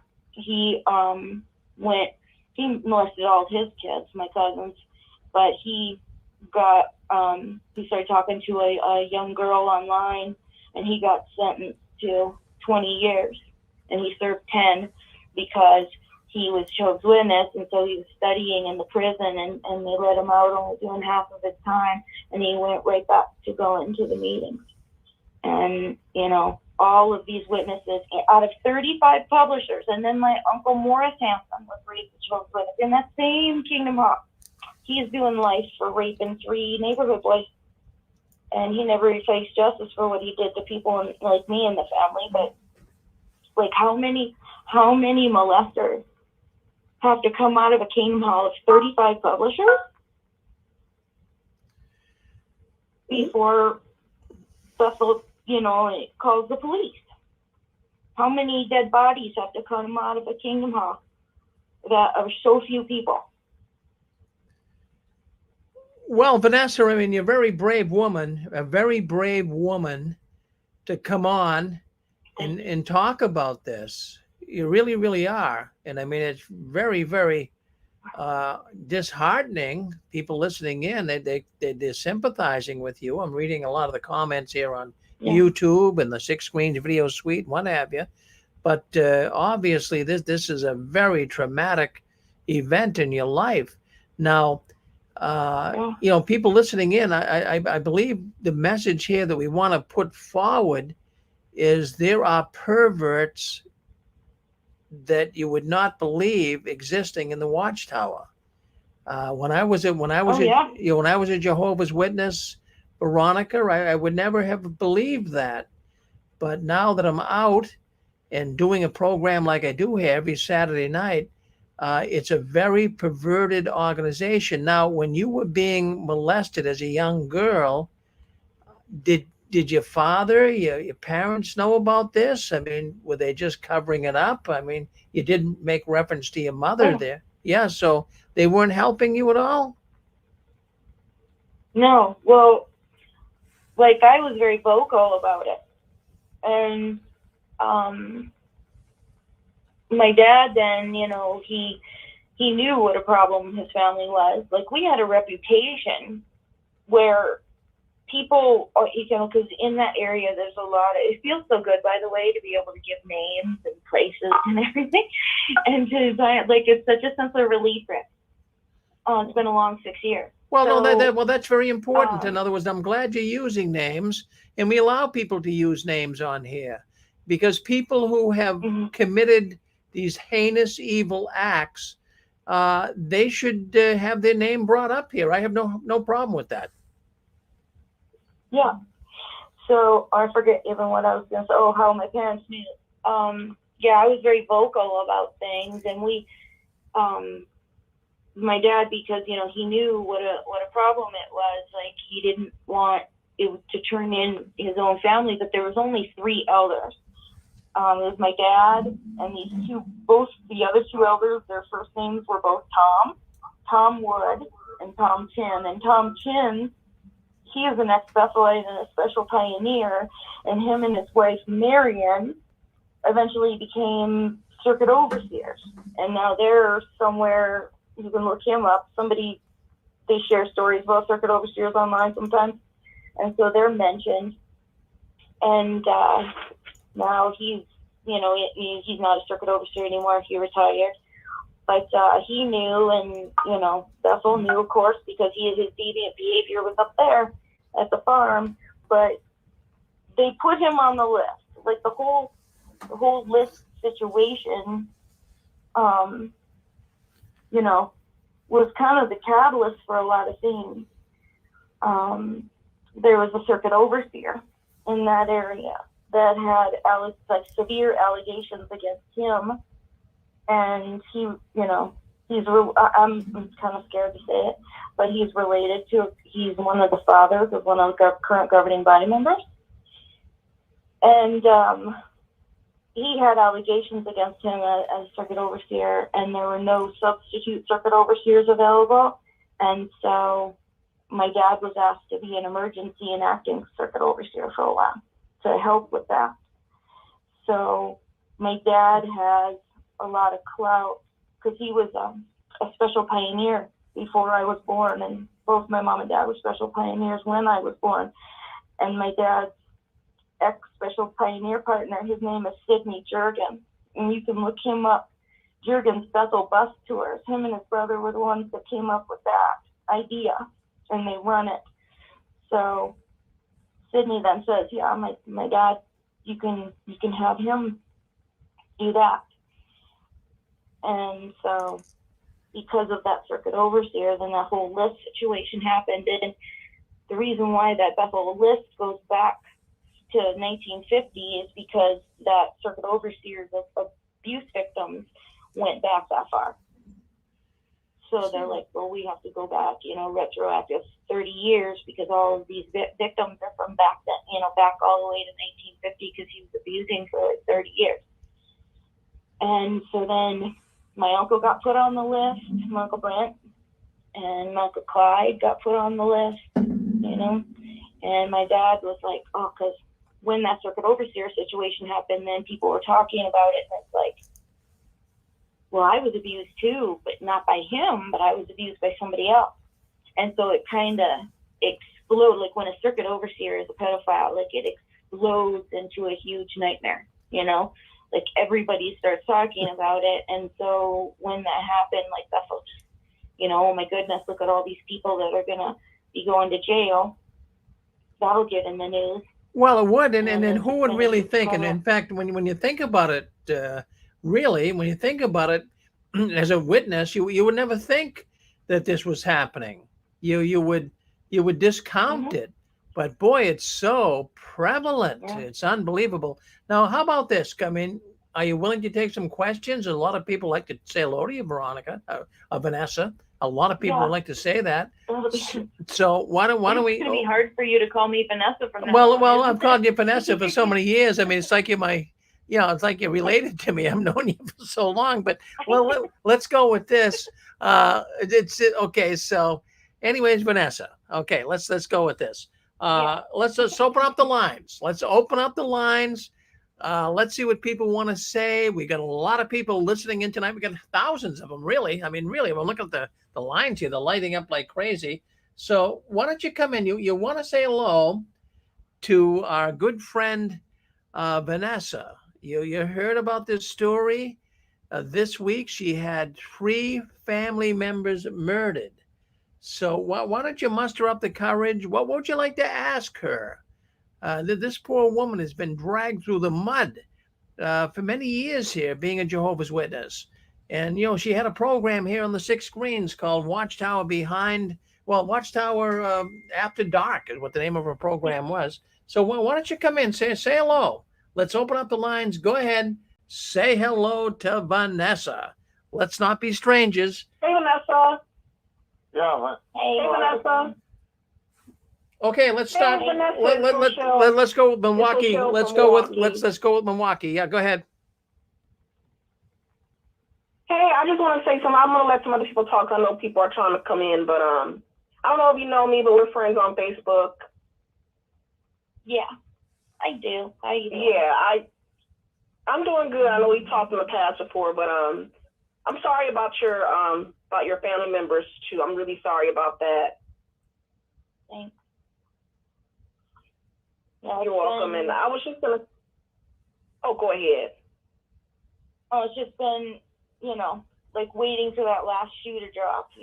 Like I've been waiting for something like this. Like anticipating it, all scared. Yeah, I understand. I definitely understand. I'm really sorry for your loss. But I was gonna say, you mentioned a name that I'm familiar with, Sidney Jurgens. Oh yeah. How do you know him? He was my dad's special pioneer partner before he married my mom and before Sydney went to Bethel. So they like grew up together. Like I think they went to the same school and, and they were like friends for really, childhood friends and stuff. Okay, I know his brother. I don't know Sidney Jurgens personally, but I know his brother, Ryan Jurgens. He does Bethel trips, so I know him personally. But I just thought that was interesting that you said that name. I'm like, oh yeah, I definitely know. I know the whole group. I know I know both his brothers, Ryan and Ryland.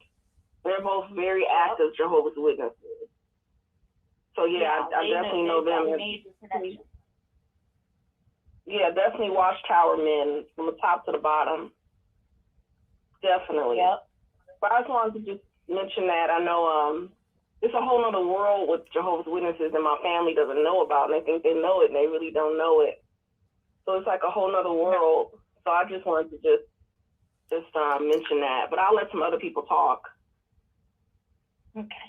And you're in my Good to hear thoughts from too, you. Veronica. You're definitely in my thoughts, Vanessa. Thank you. Thanks. Yeah, I knew that once I started to mention some names, people were going to be like, oh my goodness, I know who you're talking about. You know what I mean? Yes, definitely. Well, I can let some other people talk. Okay. Yeah, so good, Vanessa, that you came on. Now that's your real name. And for many years, we knew you as Veronica. We knew you as Smurf Girl.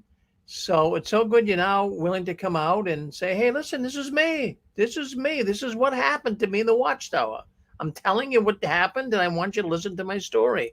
So we're glad you're on here with us tonight. Yeah. So go ahead, say hello to Vanessa. She's with us tonight. Go ahead, say hello. Yeah, hello, Mr. Farron. Yes, Ken, go ahead. Yeah, I want to say hello to Vanessa and so forth and all that, and I'm kind of going a little bit overtime on this evening and all that. I'm going to get to bed pretty soon and so forth. Well, I want to just make a comment and all that. I'm sorry to hear of Vanessa's experience and all that. But as we go, as a wise old minister always said and everything like that, he said that a lady is not a sex object. You know, a Christian lady is not a sex object. Neither is a brother in Christ and so forth and all that. And we find in the Watchtower Society that there's multiple violations of, sexual abuse of all kinds, especially a sexual abuse of minors and so forth and all that. And we just can't tolerate and all that and so forth. I just want to ask, if the Watchtower Society is such a religious organization, how come that we've lost, the morality faction, the morality fiction of, or faction or whatever it is, of the Watchtower Society and so forth? And why is it right now that they're engaging in sexual immorality? Because they do see women as being a sex object. Like, I remember reading articles by Freddie Franz where he said, sex is only for procreation, blah, blah, blah, and that's what a woman is basically good for, cooking and cleaning and being submissive. So that's why they feel that way. And yeah, well, I'm sorry to say that and everything like that regarding sex and procreation and everything like that, it's a matter of personal choice and everything like that. A man should not regard a lady as a sex object, and a lady should not regard a man as a sex object and so forth and all that, because that is not scriptural. It's not according to the Jewish Torah. It's not according to the Roman Church writings and so forth. So it's, it's totally ridiculous and everything like that, the way that the Watchtower Society carries on. They just, they flip-flop as they go along and so forth. Well, I remember that one article where they would talk about women, like that would be raped. And that, you should scream. It's like, well, why didn't you scream? Why didn't you this? It's like, but you should see your rapist as a human.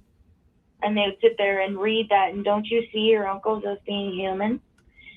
And, you got to understand their plight and why they are that way, and it's like, using articles to try and prove their point really irritated me.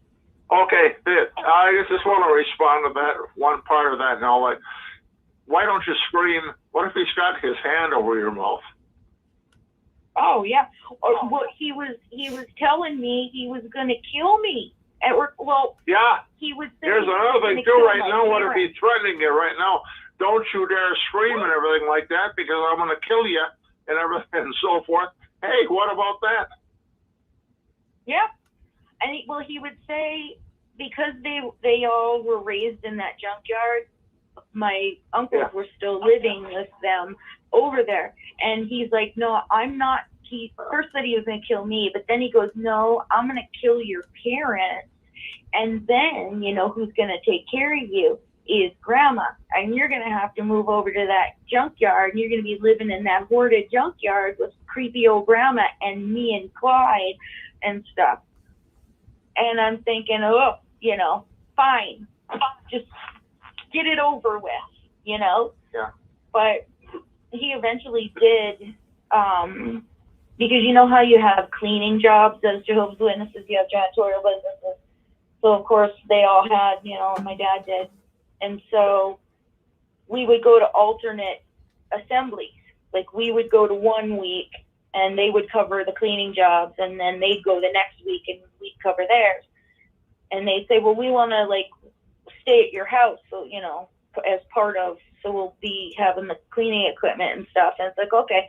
So they got keys to our house. Taught me about getting cleaning jobs with the Watchtower Society, because, man, don't let me come out there. I can't hear him. Yeah. Oh, Ken, you kind of broke up on us there. Well. We didn't hear you. Yep. So, all right, we got more people. Go ahead, call into. Yeah, go ahead. Yeah, we got some other callers. There's some other callers in here, please. Thank you. Yeah, somebody. It was recently. Just as the brother mentioned, this what happened to this organization. They used to be, and they lost their morality. They never had morality. They never used to be anything. You can't lose what you never had. People keep forgetting, or they don't seem to bring out. This organization is nothing but a facade. They are not a moral organization. They are not a Christian organization.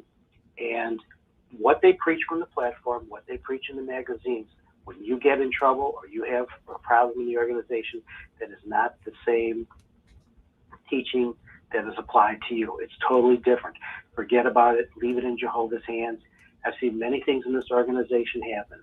And what they preach, what they teach from the platform is just a facade. And I don't know why people do not see through that. And even when it comes to praying to Jehovah, if they believe this organization is lying, Jehovah God is a fabrication of this organization, and I don't even understand why they continue to pray to Jehovah, because that's where that came from, is this organization. So people have to understand this is a satanic, demonic organization. Pedophilia and Satan worship go together. Look it up in any organization or in anywhere. And why people expect and say, I don't understand why they did that. If you say you don't understand why they did that, you haven't done your research and you don't even understand the organization that you're talking about. People give them credit as to, well, I don't understand why they do that. Well, then you have no clue what you're talking about, because it's, like I said, again, it's a satanic pedophile organization. Is nothing what they claim to be. And so no one should be shocked or surprised if they do their research. You got that I want right. to say Yeah. I'm very sorry for your loss, dear. Thank you. And also the brother that just spoke is correct. But the Bereans and the Berean Bible used to have wonderful coursework for gentlemen in it. But something happened along the way, probably with Rutherford, and it does go back a long way, a lot of these strange things. And part of the thing is we're not encouraged to make friends with each other and have real discussions with each other. And that goes back decades too. So people don't compare notes until they get to the library or get YouTube or get time off, or this stuff has always been going on. This stuff has always been going on. The only reason for at least it's so well 5 years now is because of the internet. It's because of the internet. That's correct. That's correct. When you look at these pedophile cases, these things go back to the 60s and to the 50s. 50s, there, the 50s.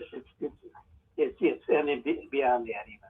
And probably the people that were molested in the 20s, 30s, and 40s, a lot of them have passed away or just are not attuned to what's going on today. With, I think the 20s and technology. 30s were pretty nice from my family history, but the Barbara Anderson records, I think, went back to the late 40s, and I know that the early 50s had people in it that were high up that were doing these things.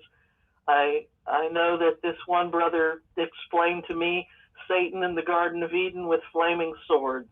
That's all I'm going to say about that. That covers both of the things you mentioned, brother, the occult and the impropriety. Right. So this organization has always been that. It's always been a facade. And I don't know why anyone gives it any credit for anything. They used to be this. I don't know why people say it used to be this, or the brothers, why don't they do this or that? I don't understand. You don't understand. It's like, because that's not who they are when it comes down to doing it. I mean, and I mentioned this before. How many people know, if you look up Watchtower properties, they have rental properties. I think it's Pennsylvania, over 1,000 rental properties. You know how much money that brings in every month? These are commercial properties. Plus, they have another set of rental properties in the UK. And those are all over the globe own land. 300 and some countries, right? Yeah. I'm sorry, I didn't catch Well, you have brothers that are in control. And I remember the one term my dad would always use is that things like that happen in big families sometimes. That just happens in families sometimes. That is his number one saying. He said it to me not too long ago. And when you hear a brother that you respect at the hall, who may be a circuit overseer or, presiding overseer. And, another thing of, you're talking about why there's such an abuse problem. Like with both of these uncles, when there's certain things in the magazines, like during the Watchtower study, like sex was talked about, masturbation, things like that, they were always the first ones to raise their hand and want to comment about it because they just wanted to talk about it. Or if you see certain ones when they're giving talks about that topic from the platform, I would see them like getting off on it, getting aroused, talking about it. Like there was one talk that was on, somebody had recorded it, and he was like practically whispering, and he was like heavy breathing into the microphone. Like it happens right in front of people, and it's like, don't you notice that, brother? Every single time he comments, he's got a comment about that. I used to sit, like, in the audience, and I would just cover my ears, and I'd rock back and forth and shake my head and put my fingers in my ears and run to the bathroom, and I'd get the wooden spoon. Why are you throwing a tantrum? What's the matter with you? And it's like, I don't want to hear that. I don't want to hear, oh, he's a regular pioneer. He's going off to that now. What do you mean? You're being bad.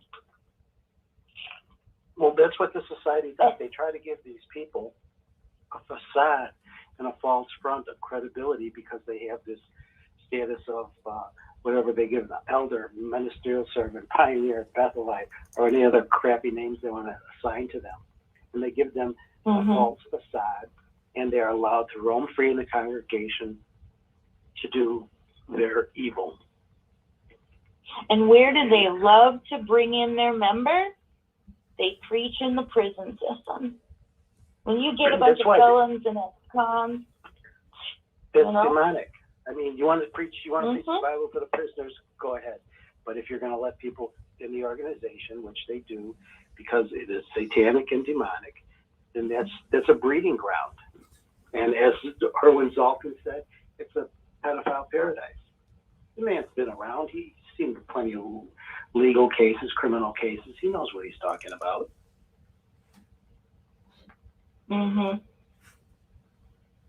Hello, Vanessa. Hey. Hi, this is Betty. I'm calling from British Columbia, Vancouver Island, Canada. I would like to talk about giving you condolences and giving you reassurance. So first, the condolences. I've already sent you an email, but I really think you deserve you need condolences. You need some love. You've lost 3 family members, and now there's a little boy that needs to have a home. They'll probably go into the system into foster care or adoption. I'm not sure. His sister is going to take him. The sister I spoke to today. Yeah. Is she a Jehovah's Witness? She says she's inactive and she doesn't believe in disfellowshipping and shunning, and she said that we're all going to go to Disneyland together and she's going to let me be in his life. So she friended me on Facebook, and so she also says that because they're in New York, because Jessica is from New York and they met on JW Match, and so then he moved her to South Dakota. So they requested just her body, and they're going to bury her separate from Clyde. They don't want them buried together at all. He's going to be like cremated, and she's going to be buried with the baby. Okay. And witnesses in New York, like if any of you pieces of garbage are listening to me right now, you have been giving that family crap, because witnesses are saying to this family, well, they have a bond of a marriage in front of Jehovah, blah, blah, blah. And so they're very, very stumbled right now, which great for me, and yeah, I'm really upset. Yeah, all the New York Jehovah's Witnesses are like upset that they're not going to be buried together. Well, too bad. Yes, that's a family decision. It's not their business. Yep. Yeah. Okay, and so they're basically. Yeah, so that's condolences. So on to reassurance. I want to reassure you that Watchtower is circling the drain. This murder is very public. It's in the news, and this is another nail in the coffin of Watchtower. There's so many people. There's so many weird things happening in Watchtower land with their constantly changing doctrines, with their new elders manual saying they're not going to disfellowship or bring a judicial committee if a person is found to be viewing child porn. Well, it's just getting like a nightmare. So not to worry. It's going to die. It's going down the drain. It is a satanic organization, as the gentleman caller was saying earlier. But for us, awakened ex-Jehovah's Witnesses, we need to keep our faith. And it can be so simple. It's not like what Watchtower. You don't have to go to all these meetings and follow all these rules and write out a report card of how many times you knocked on the door. You say your prayers you accept Jesus as your Lord and Savior, you're saved. It's so simple. And Jesus is coming. I certainly hope he comes soon. We all think soon. But as long as we make it to the end of our lives, you know, having Jesus as the Lord and Savior, we're fine. So I condone this. I do hope you have. Well, don't you know Jesus has been invisibly present since 1914? Come on, you should know that. He already was. Yeah, that would mean he came 3 times. He's going to come again third time. It's so easy to put holes in Watchtower doctrine. But once you're indoctrinated, you lose the ability to think. And they drill it into you. If you even try to think, they put you in fear of shunning. I could write a book. Yeah. Anyway, we're all very proud of you, Smurf Girl. We love your videos. We're so sorry for your loss. It's so tragic. And it is out in the public now. It's not a secret. It's out there. Watchtower circling the rain. It's going down. And we love Rick Fearon, what he's doing. And Jesus is coming, so say your prayers and you're good to go. I'll say goodbye for now. I just need to think. Yeah? Oh, I want to address, you know, I watched the live chat at the same time. I don't know if you're in this week for the live chat, but I see this one bully. I've been bullied in the live chat several times, but he says, if she was being shunned, then please tell me why they lined up for her to take a picture and all smiling, and she was not being shunned for what I saw. And then Miss Weighty Shirley, she was being mean. I mean, you can be shunned in a room, and when they're all smiling and laughing with each other, and you're witnessing them having a good time, and I stood there, and then I said something, and they didn't want to appear, because there were several, like, worldly family members there, too. So I was with the worldly ones, and they were doing their Jehovah's Witness thing, and, you know, it was an awkward situation, but, you know, it's funny how sometimes with ex-Jehovah's Witnesses, they still have that witness personality inside them, that ugly witness personality, like, you know, and I see that in the suite with several people, you know, whenever I see that ugly Jehovah's Witness, like you, Paul and Shirley, I see that ugly Jehovah's Witness side of you come out, and it's rather disgusting, and Rick is aware of it, but I just wanted to point that out. But thank you for being sweet. I just wanted to say. Okay, bye for now. Bye-bye. Well, Vanessa, this is Rick here. I'm trying to monitor. We're on 4 different platforms right now. We're on our telephone network, YouTube, Facebook, as well as a video suite. But are they making some bad remarks in there on the video suite? Yeah, just that one guy, and it's, you know, Shirley. She's like mean. She's always mean to me, so I don't know why. There's always one of those sisters at the hall that's usually the old biddy that's like an elder's wife, and, you know, that's what I get from her, you know. Sister Shirley at the hall, you know. Yeah. Like, you know, busybody and always mean. Yeah. Well, there's always going to be someone. I'm trying to monitor everything here for you and protect your interest here, because, my goodness sakes, I mean, you've been hurt enough this week. You don't need any other bad information coming against you. So I'm watching everything like a hawk. Well, we've got Vanessa on with us. If you'd like to, we got a few minutes left here. If you'd like to say hello to her, she's experienced something that, think about it. Think about it. 3 family members murdered. Could you handle that? Really? That is a really hard thing to do. And poor Vanessa was willing to come on tonight and talk about it and set the story straight. But I want you just to put yourself in her position. Really, think about it. It's not an easy thing to have 3 family members die. And this whole Watchtower has caused so many problems for people. So why don't you come on? why don't you say hello to Vanessa and let her know that you're on her side? Really, we love Vanessa. She's had her own program here on the 6th screen. She goes by Smurf Girl, but now she's coming out of the hiding process, right? Where we now have her known. Well, she's a new woman here. She was known as Veronica. Now she's known as Vanessa. And you're going to even drop the Smurf Girl after a while, Vanessa? Well, Yeah, hello, Vanessa. Hold on, Ken. Hold on. Hey, how's it going? Yeah. Okay, go ahead.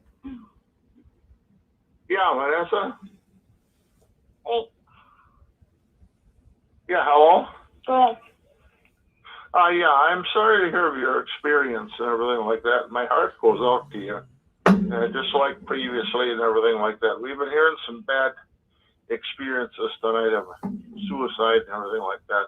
I'm very sorry to hear that and so forth and everything like that. And I just want to encourage you and uplift you and everything like that, and encourage you not to give up the ship. You're always going to find a warm welcome here at the 6 Screens Network.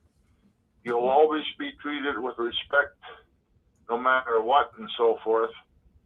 And we just hope that this Watchtower Society is going to be brought down to their knees down the road and so forth for the atrocities they've been committing. And especially the atrocity they've been committing on, the atrocities they've been committing on regarding child porn, pedophilia and everything like that. I can't find these words because I just don't know these words and so forth. They're kind of strange to me and so forth. But as I said earlier and all that, a sister in Christ is not a sex object, and neither is a brother in Christ. That was the words of a wise old minister by the name of Oscar Fricke. And so we gotta get back to the fact is we gotta get the respect back for womanhood and manhood and so forth and everything like that. Because if we don't, this country is going to go right down the tube and everything like that. And sexual immorality is going to bring this country down if we don't get back to sexual morality. Yeah, it's never going to happen in Jehovah's Witnesses, but yeah.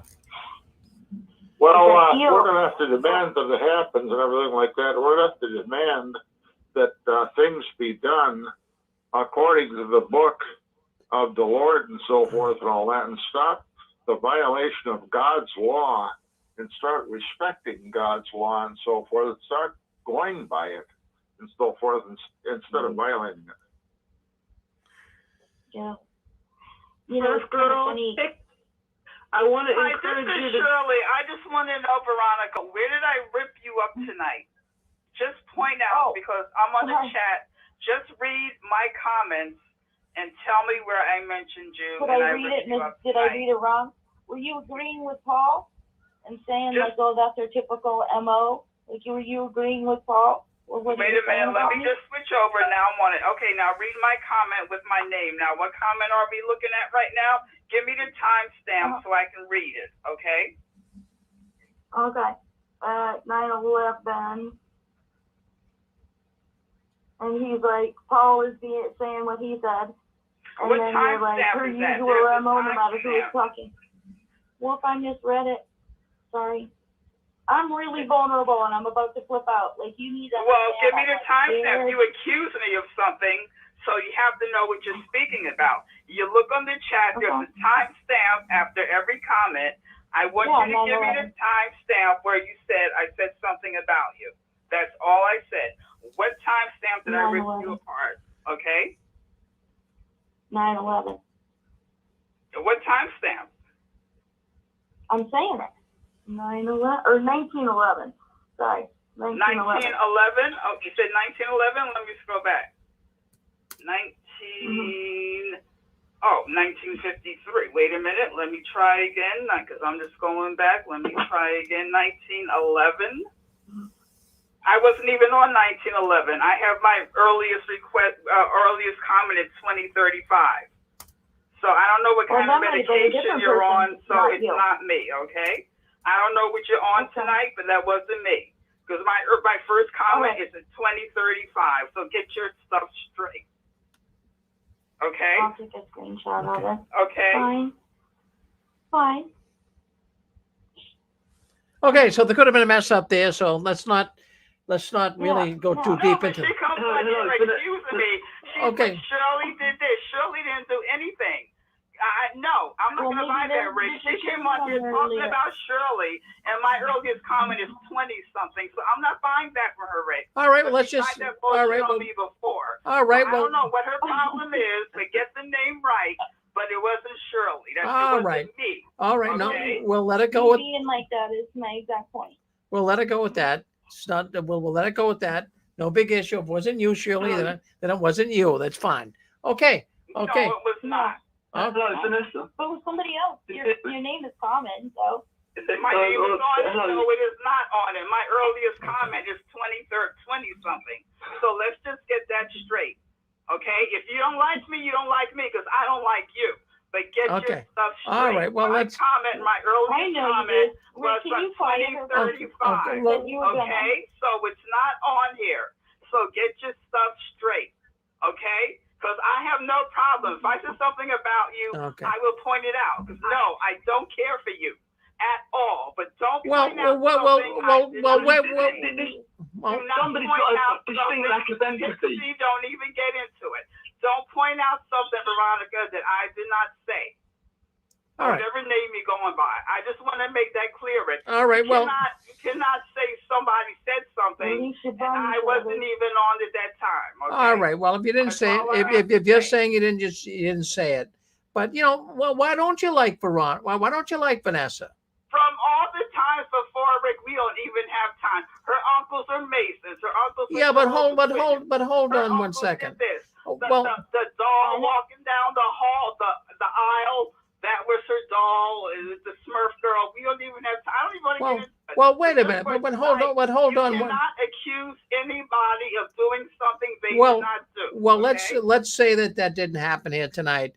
But as far as do you believe that she had 3 family members murdered? Do you feel upset about that? I don't even want to go there with you, Rick. I don't even want to go there with that. Okay, but I'm just saying, don't accuse me of saying something I did not say. Okay, well, because even Rick, you're following the board. Rick, you have it there. This is your. Well, board. I've got 3. I'm trying to. I'm trying. Comment from me before 2035. Well, Shirley, hold on one second. I'm trying to, I can't watch everything. I'm not Mr. Genius here. I've got 4 different networks I'm trying to watch. Because I've got even 2 people on there saying it wasn't even me. So I know she doesn't care for me. I don't care for her either. But do not lie and say something, because I will stand up to what I said about anybody on this board. All right. Positive. All right. Well, let's not. Let's not me. well, let's not. That I don't think this is the time to beat this to death. Okay. So I'm just saying it was not me. Okay. And people that were on before me, just 2 people, if you read Rick, are saying they never saw. I can't read everything here. I really can't. I mean, how do I watch? I mean, there's only so many things I can do. I don't want that Shirley. Oh, Shirley said this. Shirley said this. All right. I'll stand up, Rick. I will. My mouth. I mean, right? I speak up. Yeah, well, you speak up. We appreciate, but that's okay. All right, but I think, Shirley, in all honesty, don't you think that Smurf Girl, Vanessa, has a difficult week going on here? I mean, yeah, if anybody dies in your family, of course, but that doesn't mean you come on to somebody's teleconference and say, "Oh, it was Shirley," when or Mary, or Bill, when it was not Bill or Mary and Shirley. That's all I'm saying. Well, that's all I'm saying. All right. Well, I don't think that she was really picking on you, but well, that's the way it sounded. Oh, that's Shirley, because he asked her if somebody, whatever your original question was, and they said, "Oh, Shirley." No, it was not Shirley. Okay. So she needs to keep her mouth shut. I mean, Rick, come on now. You want me to go lie about you somewhere else? Is that a well, no, I'm not. I'm not trying to. Well, what I'm just trying to do here, there's always going to be differing of opinion. And But you can't throw my name out there. And when you said whatever, because I don't even want to throw out the original words when you said, did you see anything or whatever your words were, and she blamed it on me about a negative comment, and it was not me, I'm not buying that. I don't care if my whole family died tonight, Rick. I would not call in somewhere else and say, "Oh, Rick," when it wasn't you. I mean, Yeah. come on, I'm not that. Well, no, I'm not trying to play Mickey the Dunce here either. But if it was you, Just be real. That's all I'm saying. Just be real. It wasn't me. Okay. If she doesn't like me, I don't care. The feeling's mutual, but you can't throw out my name on a negative comment when it's not me. That's all I have to say. Can I ask you something?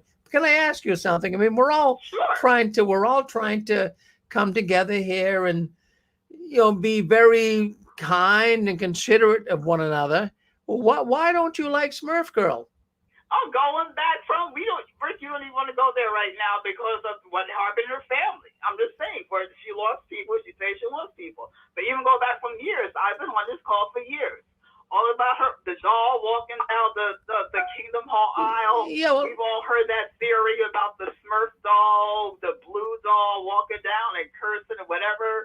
She said, "Oh, that was mine." Now she didn't say her doll was walking down the aisle cursing or whatever.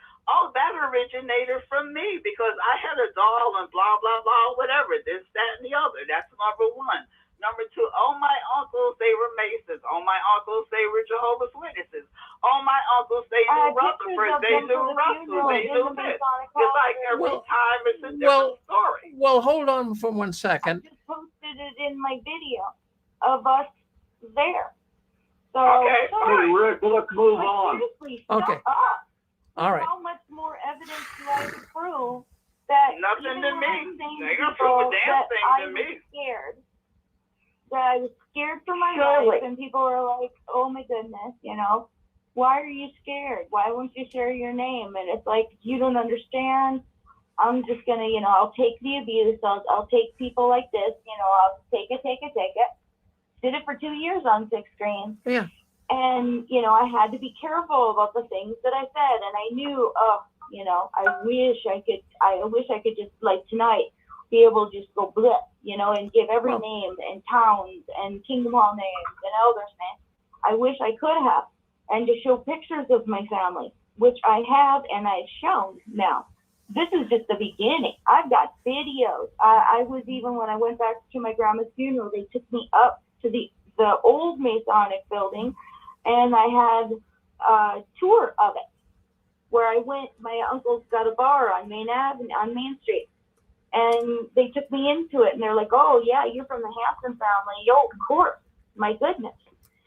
And I mean, seriously, and I couldn't show that because I knew, well, for goodness sake, Millbank, South Dakota is so small. They're going to instantly know that it was me. And it's sad because, what does it take? 3 dead bodies? For people to listen? Like, you're as stupid as the Jehovah's Witnesses not to listen to me, And it takes then my family being the ones that get hurt because I was trying but to Rick shut asked you something and you threw out Shirley said something. Shirley did not. That's all. That's all. You don't have to prove yourself to me. I was trying to help you don't have to prove yourself to me. And I don't have to All right. Well, let's not. So, Rick, you hear what I'm saying? Well, right? yeah, let's not get into it.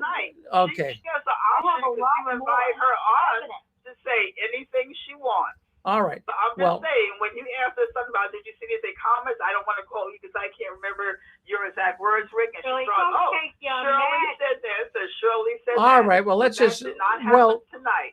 So I can only refer to tonight's comments, Rick, which I did not do. And if you read the chat, okay, let's put it to rest.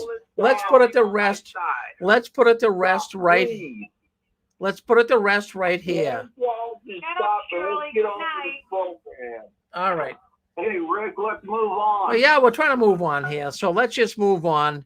Whatever. I'm not sure. I can't watch everything. I can't see. I'm not a genius here. I can't see everything at the same time.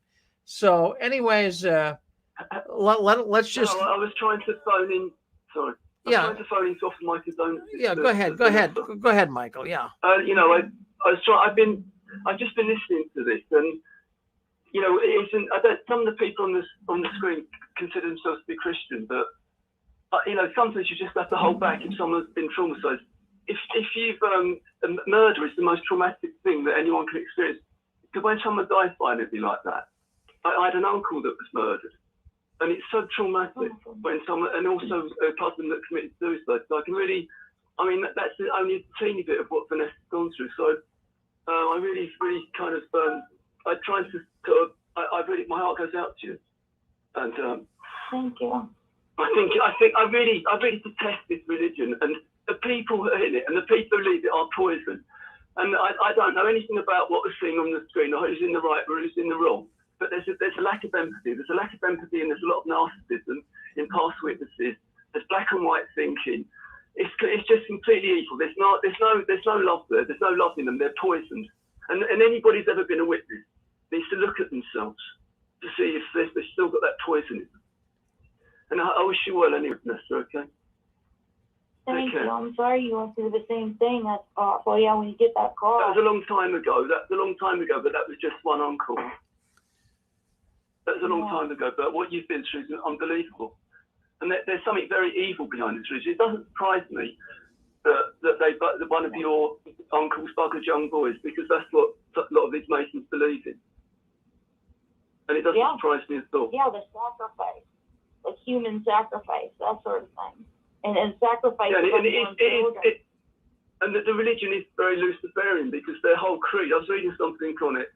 Somebody wrote a book called Satan Princes the World or something, and it's written by some military commander. And he did a thing. There's a lot of things that got leaked from people high up in these societies, and it was the Luciferian creed. And one of the things is to have a complete tyranny where everybody's uniformly the same. And the witnesses seem to be in some kind of communist thing, that they seem to be putting that onto everybody. And it is very evil. I just think it's evil. I think the whole spirit behind it is evil. So take care anyway, okay? Thank you. Yeah, until you just mentioned it, like I didn't even think about like the sacrifice of an unborn baby until it just came out of my mouth. Like, I just thought what was going through his head, why he would do something like that in the first place. And it's also like I'm torn, you know, like when one of your abusers kills the other one, like how are you supposed to feel? But then there's like an two innocent victims in the same, you know, in the situation. But her sister, when I talked to her today, she said, because I had warned her, and I called her mom too, and I was like, you know, you don't understand, like, the family you married into. And she's like, they couldn't remember my name, and they were trying to get her to leave, like, just recently.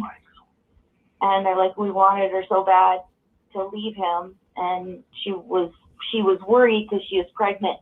She wanted to keep her health care.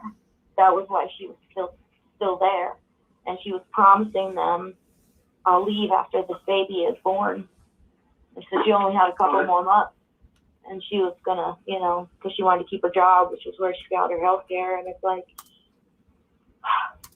for goodness sake, you know. And then, you know, she kept saying, and she saw my video. She saw my video on YouTube, and the whole entire witness family watched it. And she put a comment on my in the comment section. She's like, "Hey, this is Jessica's sister. Please get in contact with me."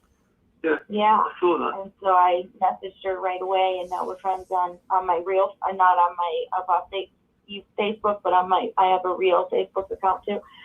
And so yeah, like that was, and a couple of my uncle's coworkers, they commented there too, and so it's really getting out there. Thank goodness.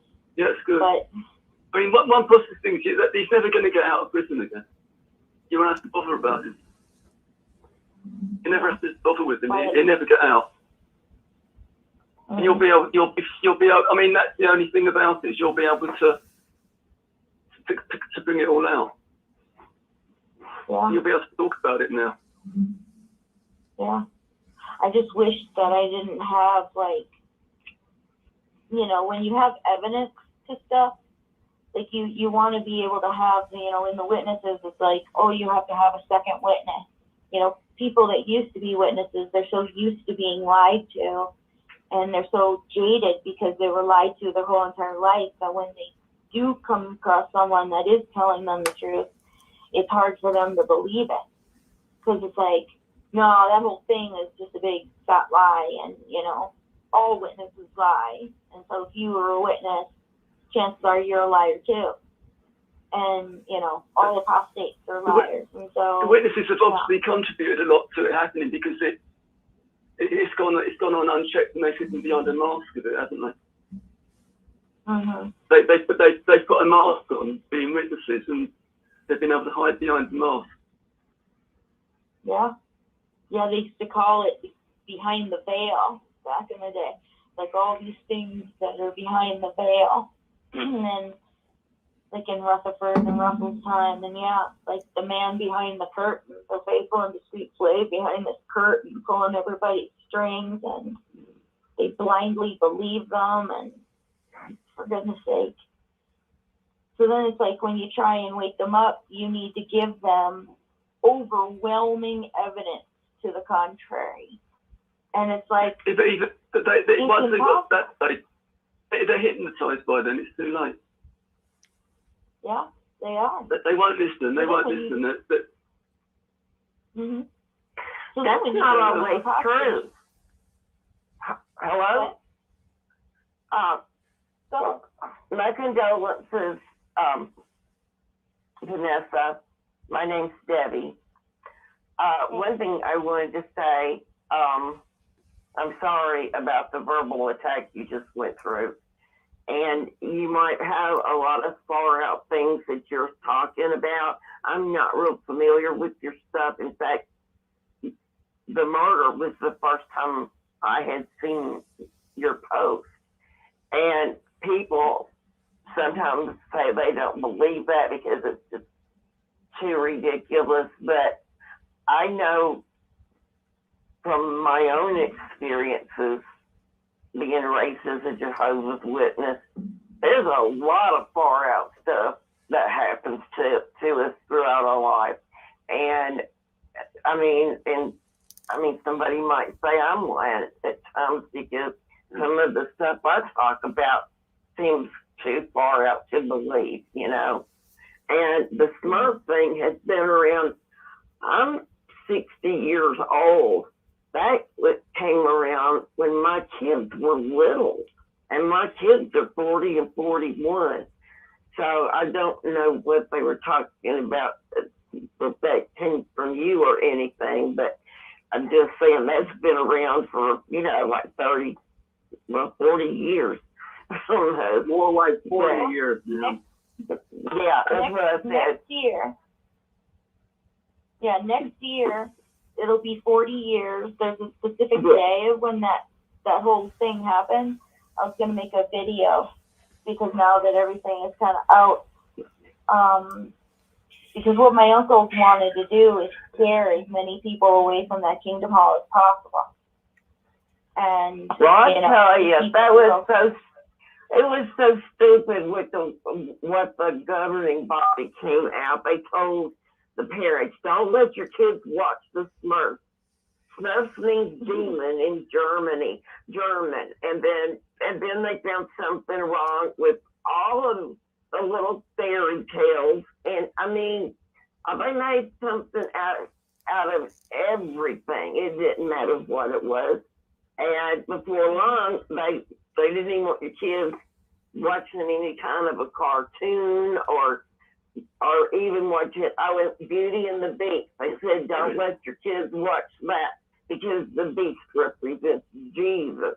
And I was like, this is insane. And I was raised as a Jehovah's Witness, but from the time I was a little kid, I knew something was wrong. And I actually was a chemo most of my adult life. You know, what is it? What Physically is and mentally out. Right. Yeah, that's right. Anyway, but and my dad was an elder, and he was the presiding overseer. He was a congregation servant before they even had overseers. I mean, I was around it my whole life, and I mostly stayed with it. My brother was just fellowship pretty young, and he always passed me literature secretly, you know, and from the apostates, and I stayed until after both my parents were deceased. If my mom had passed away first, I would have left then, because my dad already had told me it was a cult. He just had a good cover because he was one of the elders, and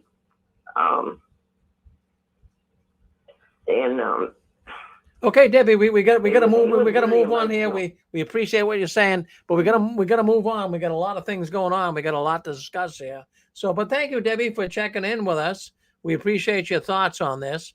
But boy, we've got so many things going on here tonight. We gotta move forward. We got Reese coming on here next with his Watchtower and the Occult Connection program. So, anyways, let's move forward here. We got a lot of people who still want to speak up and talk to Veronica. But Reese, if you're on with us, I know you're going to be coming on. We're a little overtime here. You said that you had something to do. You couldn't come on till a little late.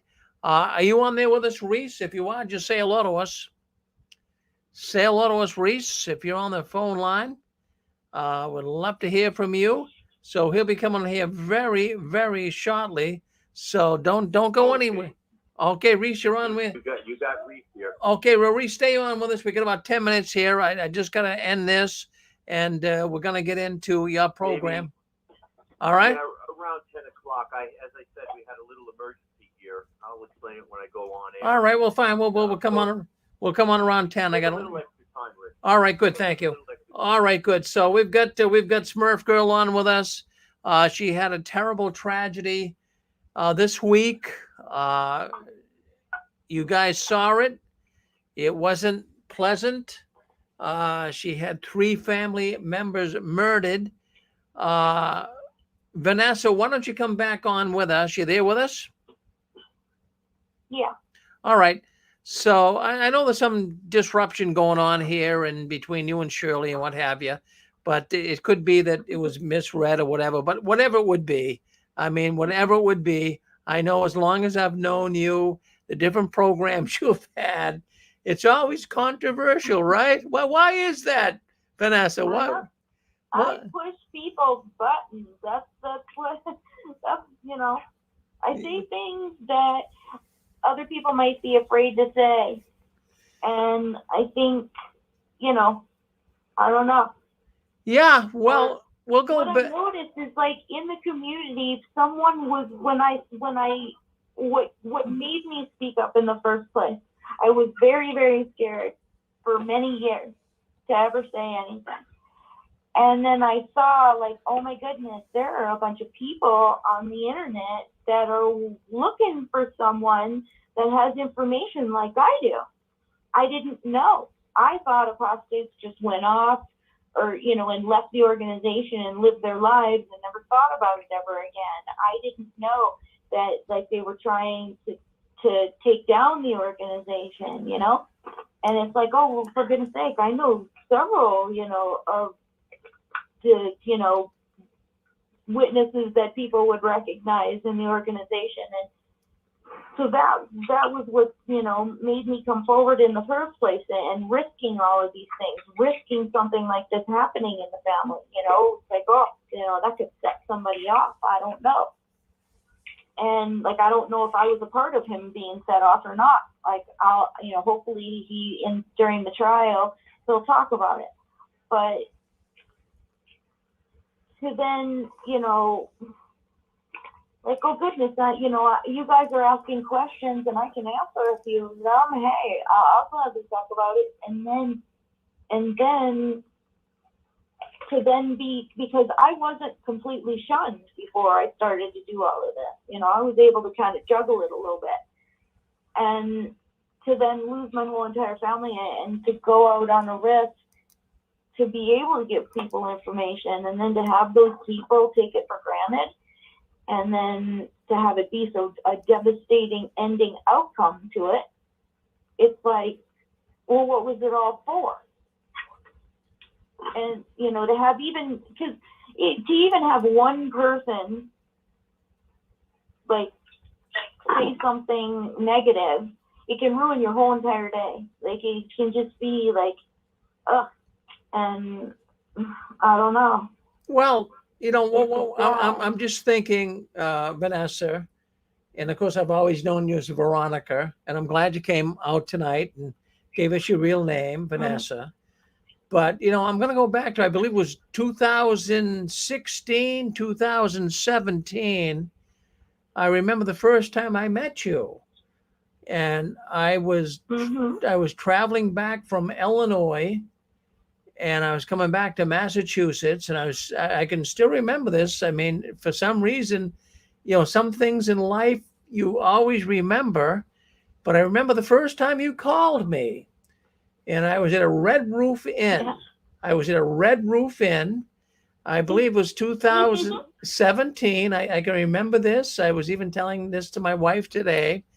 And you called in to me and you said that, Rick, I want to talk to you. I have some things I have to share with you. And of course, you came on and you talked about your automatic writing and how the Watchtower is very demonic.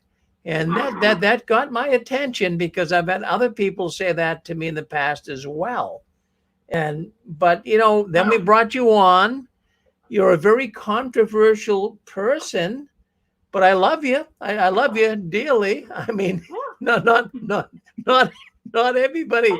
I mean, because it's some of the things that you share with us here on the 6 screens and share on YouTube, it's very hard for people to wrap their minds around all of this.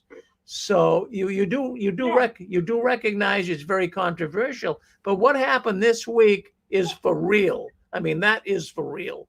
There's no getting around that. Oh yeah. Yeah. But yeah, like all those weird things I talked about that I was like made to do in the past was just psychopathic things that my psycho uncles wanted me to try and do. And various ones. Like, it's not like it actually worked, like, it's not like it was something like, oh, I could actually do it. No, I was like forced by some various Jehovah's Witness weirdos to try and make me try. And, like, to have people have perspective, like when you have these bizarre relatives that are into a bunch of creepy things, and then they're murderous and they're abusers, and then stuff like that. And when you're a kid, you're forced to do stuff at their will, whether you like it or not. And not like any of those things were an ability that could actually work, but they thought it could. And that's the sad part. Oh yeah. Because everything with Watchtower is just like, they use the anointing channel of communication to communicate with Jehovah, to distribute spiritual food. Like, they talk about that. They think they can actually do that. They think that they have that capability, but they're maniacs. They're insane. They can't communicate with Jehovah. Like, they weren't chosen by Jesus Christ in 1919, but they think they were, because they're out of their mind. Yeah. So. Well, I'm on the same train. Go ahead. If they're saying, the governing body is saying that, isn't that just all for show? I mean, I don't believe they really believe that they do that.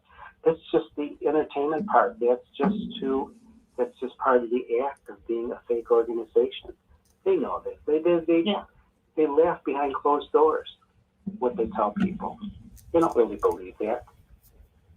Well, the current governing body, I can see how that's why the magazines aren't written anymore like they used to be. But with Freddie Franz, he really thought that he could predict. We saw that. He thought he had figured something out. And he thought 75 was going to be Armageddon, and he was real into demons. I put those articles and stuff demons can molest you in your sleep, and demons can make books fly off the shelf. And he really believed demons could control people and make toys walk down the aisle of the Kingdom Hall, things like that. And when you see a psychopath like that, and then if you have people around that individual, imagine you have someone who's president of Watchtower and he's out of his mind, and then you have people that are around him at Bethel messing with him, making him think that demons are everywhere and getting him to freak out. And then he starts to write things in the articles. Even Rutherford believed and Russell certainly did. He thought he could predict stuff. He thought he was like a fortune teller, he could calculate and decipher the Bible. And so some men, they do think that about themselves, but I think this current body doesn't. And maybe that's a good thing. And they'll just kind of wake up. Just a bunch of lying showmen with their scam going. They're going to say it to people. But these, like you said, maybe they're psychopaths before. Not that these people are not psychopaths now, but now I think they're just more. They got it down to a science. They know what to say, and I still would like to know who their handlers are, because these guys are not smart enough to run a global organization. So, somewhere along the line, probably Masons, Masonic, behind the scenes. But no, these guys could not handle the mechanics of running a global organization. They're just the front men. Yeah. I was planning on, I never find out when the annual meetings are, but if we could go to an annual meeting and then see who's all there, because a lot of those corporate shareholder families show up there, and maybe we'd recognize some of them.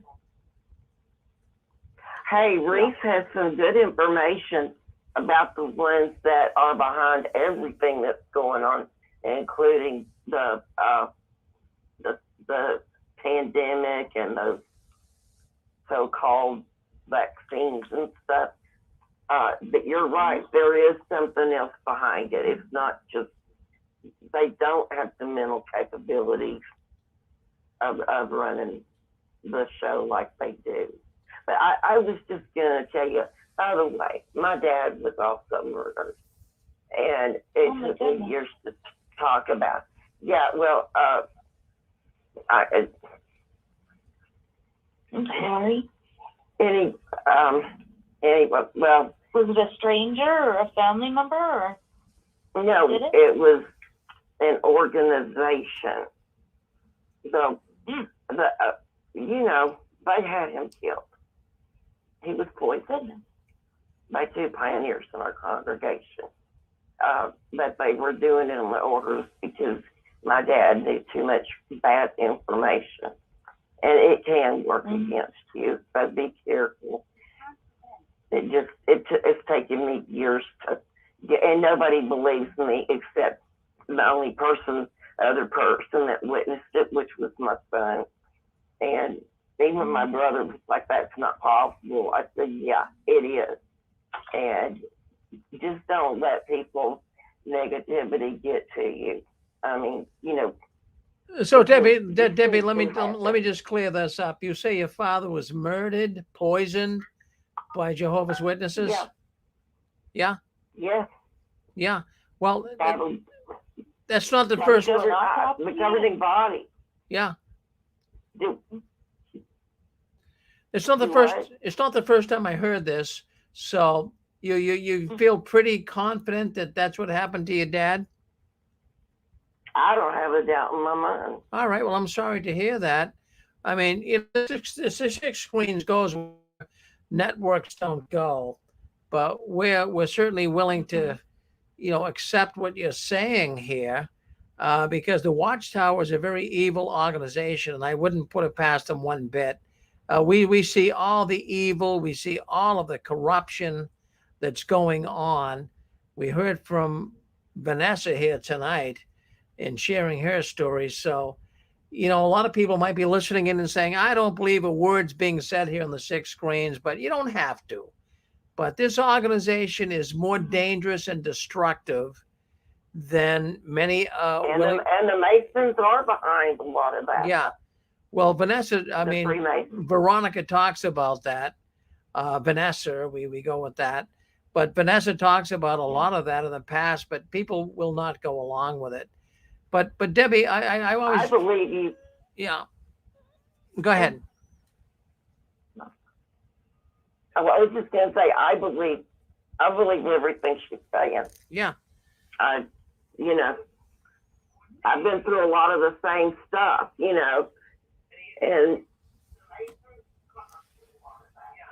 my son's been missing for 2.5 years, and he could be dead or he could be alive. I don't know. Yeah. Well, I know you've been through an awful lot, Debbie, but thank you for coming in and making comments made here in the six screens. We got more people coming in. We have got 158 area code. Go ahead, you're on with us. Hi, Rick. This is Pete from Canandaigua again. Yes, Pete. Yeah, how are you doing? I know last time I said Canandaigua, you thought it was Canada. Well, we're glad you're with us. Yes. Yeah. I just wanted to kind of crash into the program and kind of give a comment about things. I'm an older guy, I'm a veteran. I love our country, and I'm kind of a disgruntled person when it comes to Watchtower. So I think I explained before that I had 3 other siblings that are deeply involved with Watchtower, and I don't feel very good about what's been going on with them. I can't seem to break the ice to talk to them, to expose Watchtower, a lot of other things going on. But I know that I appreciate you being on, and I know that you have a lot of, how would you say, you got a lot of stamina staying with it for a long time, for as long as you have. I'm grateful for that. And there's a lot of other programs, too, that are on YouTube and so on and so forth that expose Watchtower and for the frauds that they are. And anyway, I just wanted to say hello, and I didn't want to be a stranger, Anyway. Thank you. Yeah. Well, thank you, Peter. Thank you for checking in with us. We always appreciate it. Don't be a stranger, as they say. Thank you. See you soon. All right. Thank you much. All righty. Talk to you again. Well, there you go. Listen, we've got I don't know if Reese is on with us. We're going to check in with Reese. Reese, are you ready to go here soon or what? We don't know. See if Reese is coming on here soon. Anyways, well, let's kind of just end the program here. I want to thank Vanessa. We've always known her as Vanessa. Really, I want to let you know. And you and Shirley, you'll work things out, I'm sure. I'm sure you will. Don't you worry. This is always, I'm going to tell you, the strangest, one of the most difficult jobs I have here at the six screens is keeping us all in unity. But, we're all Jehovah's Witnesses. We're all former Jehovah's Witnesses. We're trying to do the best we can to expose the Watchtower. And I appreciate everything you do, Vanessa. You're a good woman. I want to say, with that whole situation, there are people that come on and some of the things that you might not believe them, and it's like, oh, that's really far-fetched. But for us to fight amongst ourselves, that is what Watchtower wants. They want us to erupt and fight and try and discredit each other. Because then when witnesses come on, it's like, oh, well, look, they don't even believe each other. And so you just make it Watchtower happen one way or another. Well, you're absolutely right with that. We've got someone that really wants to come on here. Is coming on as anonymous. If you'd like to speak up, go ahead, say hello. Say hello to Vanessa. Go ahead. All right. I mean, they muted themselves, but I mean, they're coming in. Well, anyways, my goodness, you're. Hi, Vanessa. Hi, this is Carrie Kay. How are you? I sent okay. you How are you? Good. I just wanted to give you my heartfelt condolences, and I just wanted to say. I know we finally get to talk. I know, right? And I sent you a private message. Maybe we can talk on the phone. I would love to talk to you, sweetie. Yeah. Give you some support. I'll send you my phone number. Yeah, I just wanted to tell you I love you, and you've done so I good. love you too. And I'm really, really sorry for what you have to go through right now. Thanks. Yeah. You're welcome. I wish I didn't have to. Oh yeah. I know. I didn't hear all your story this evening because I just came on a few minutes ago. But okay. I will listen to the whole program. But yeah, we'll talk, okay, honey? I love you. Yeah, I love you too. Thank you. Well, there you go. We got people on here that love you, Vanessa. That's good, right? Yeah. Yeah, it's awesome. So And more lovers than haters. Well, there you go. There you go. And I know Shirley loves you too. We're just gonna work that all out. But anyways, what I wanted to say here is, boy, you got a lot of people coming in here tonight. I can't believe it. I thought that it might be, people out Christmas shopping or whatever, but it hasn't been the case. We have got unusual amounts of people, unusual amounts of traffic coming into the 6 screens here tonight. Yeah. We don't celebrate Christmas, right? No. Well, we got our Christmas program. Didn't you know? We got our Christmas program coming up next Saturday. It'll be Christmas, actually. But we do it anyways. We get some gifts we're going to give away. We're going to talk about Christmas. So we'll have our Christmas special next Saturday night. So you guys all listen in. So anyways, let's see. We got some other people who want to speak up here. Go ahead, Brian. Yeah. Rick. Yeah. So Rick, is it time for the next program? Or is it Reese? Well, we're waiting for Reese. He's somehow Reese is a little delayed here tonight. He had to bring somebody home or whatever, but that's okay. We can entertain some thoughts here. Yeah, go ahead. Yep. Okay. Well, I did want to just say a short word to Vanessa. Vanessa, my name's Brian. I've talked to you a little bit in the past. I've been kind of critical of some of the things that you said. I've never, I've always thought there's something terrible going on in this young woman's life. I don't know what it is. I'm very happy that you've been able to now, I feel really bad for you that this has happened with your family members. I haven't heard everything, so I don't know how close you were to them and all of that, but you're in a very small town area there. My fellow Canadian was on a little earlier. A lady from Vancouver Island called in and to support you, and I agree with everything that she said. I did want you to know that I think if you've been able to come out of the closet, as it were, now, it will begin to help you heal from all of the bad stuff that's happened to you. It's nice to know that your real name now. I hope you'll come back on Rick's channel from time to time, and maybe later tonight, if you're still up and around when one of the later discussions comes on, I'd like to talk to you again a little bit more and ask you a couple of questions about things, and maybe even mend a little fence with you at that time. All right. If you're going to be on, like later on. My name is Brian. Later on, after midnight, Pasta Babe has a program where it's mostly just talking, everybody talking. There's no specific subjects. So if you're up then,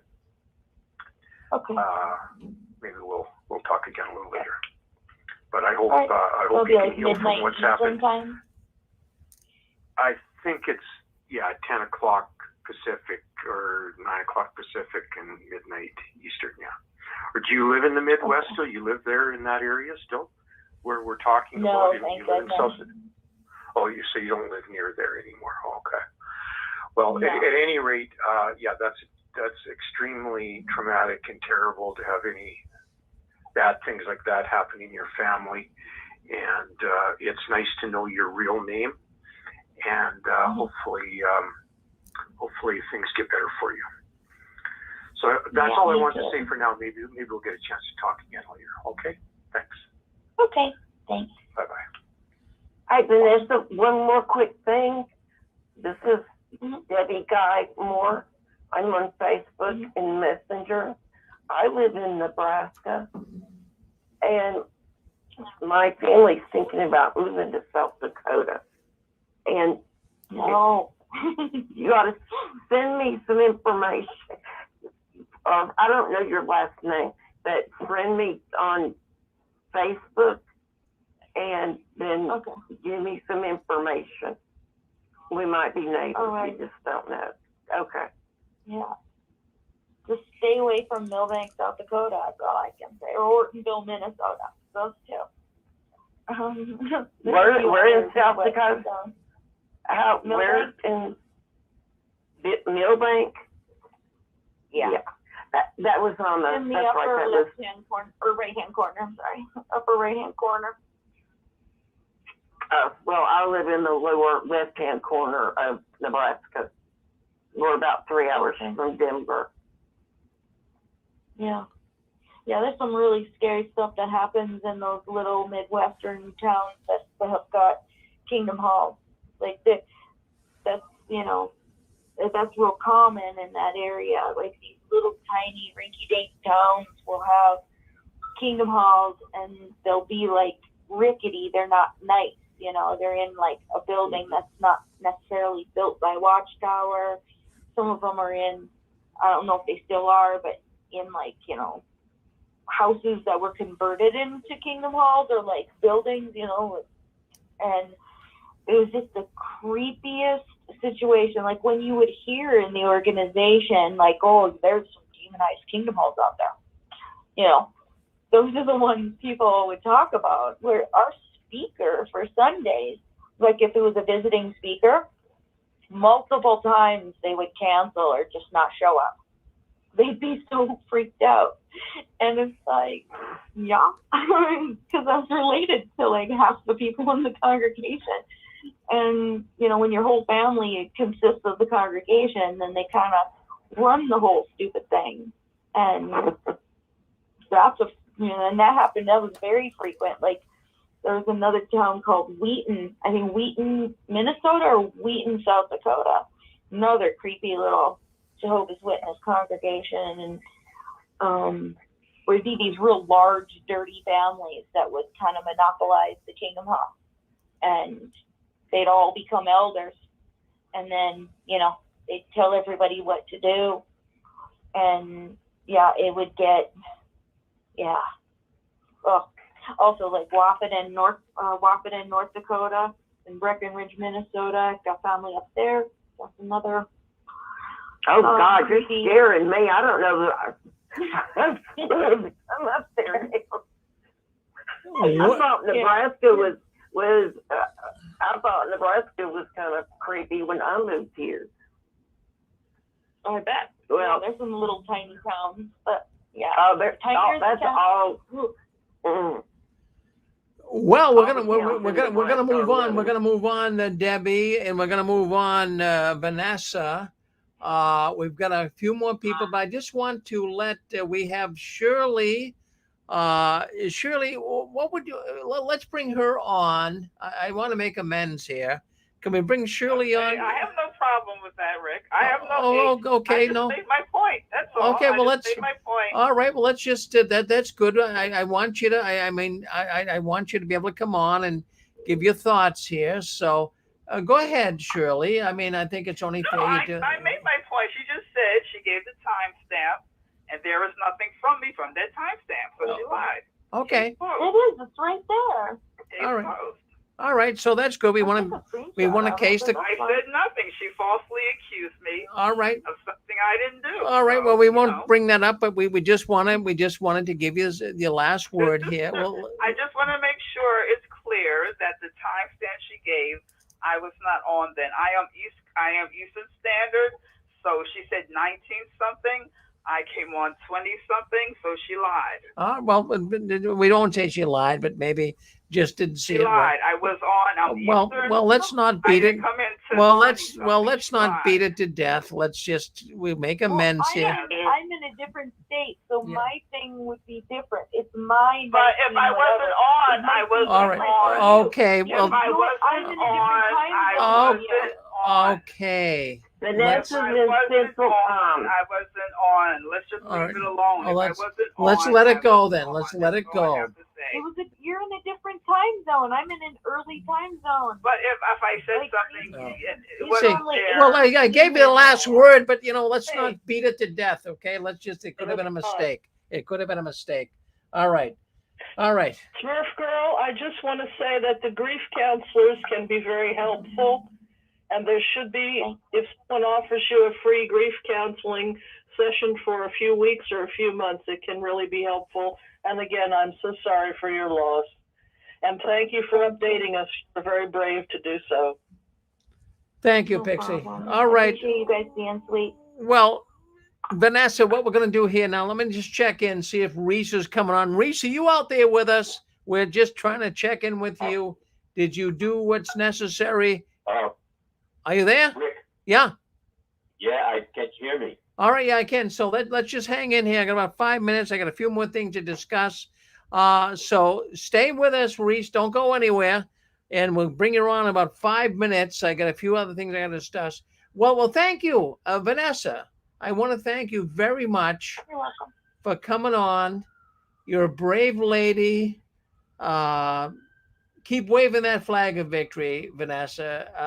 I know a lot of things you say. You'll get chastised, but it's okay. It's okay. I do too, but just keep hanging in there. Don't you ever give in, up or out.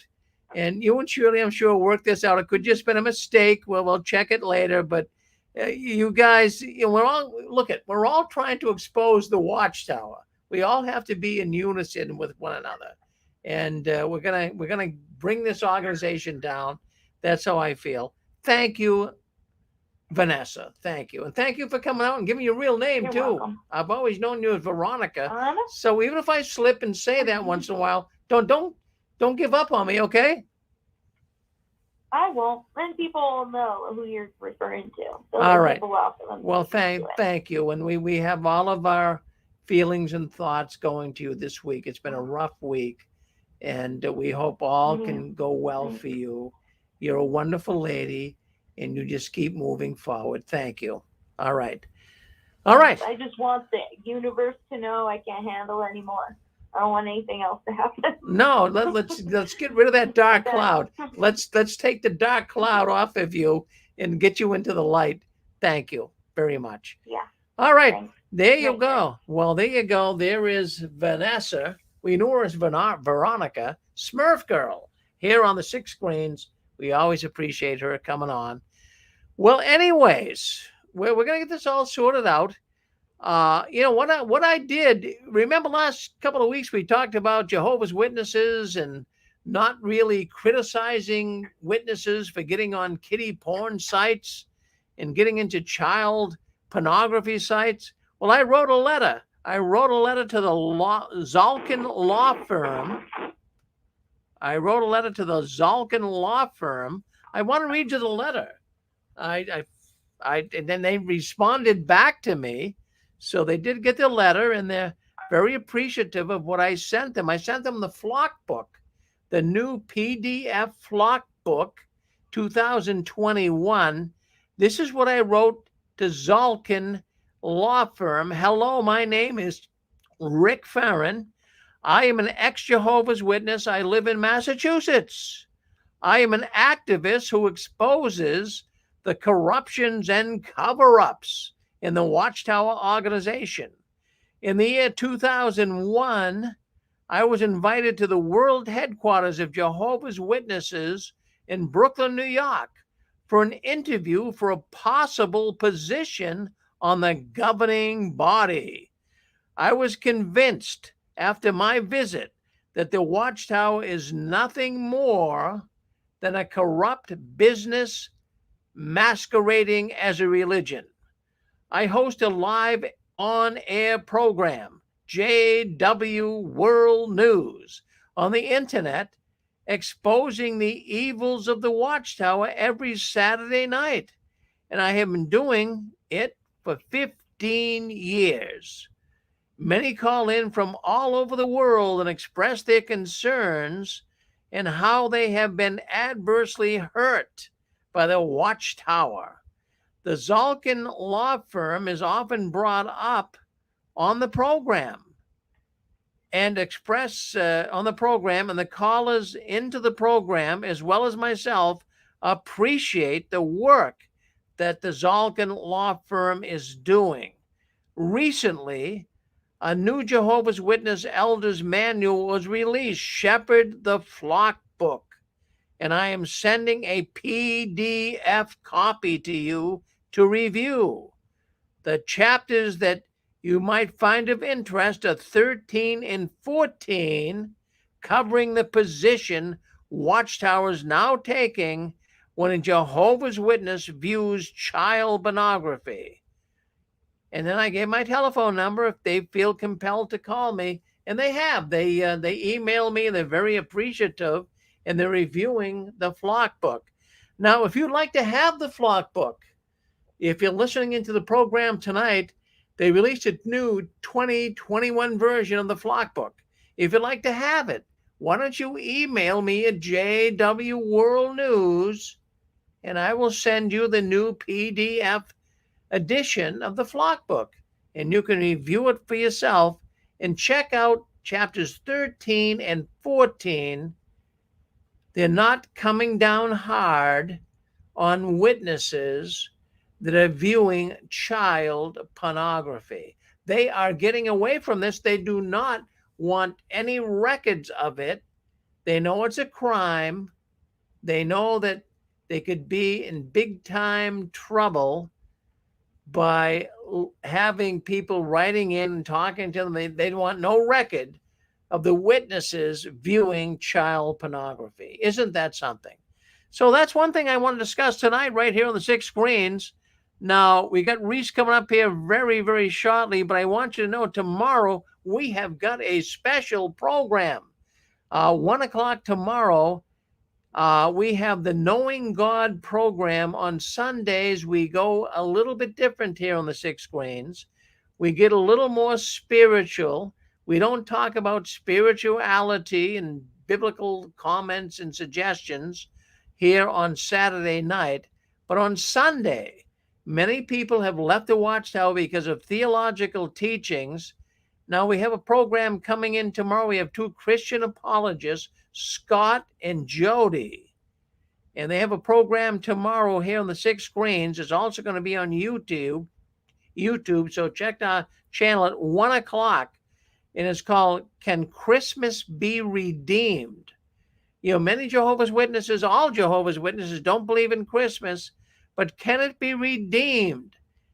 You know, come in tomorrow, find out what many Jehovah's Witnesses are doing for spirituality when they leave the Watchtower. And then, of course, at 4 o'clock tomorrow, we have got Jay Hess. He's a Christian and he's an extraordinaire. He answers biblical questions.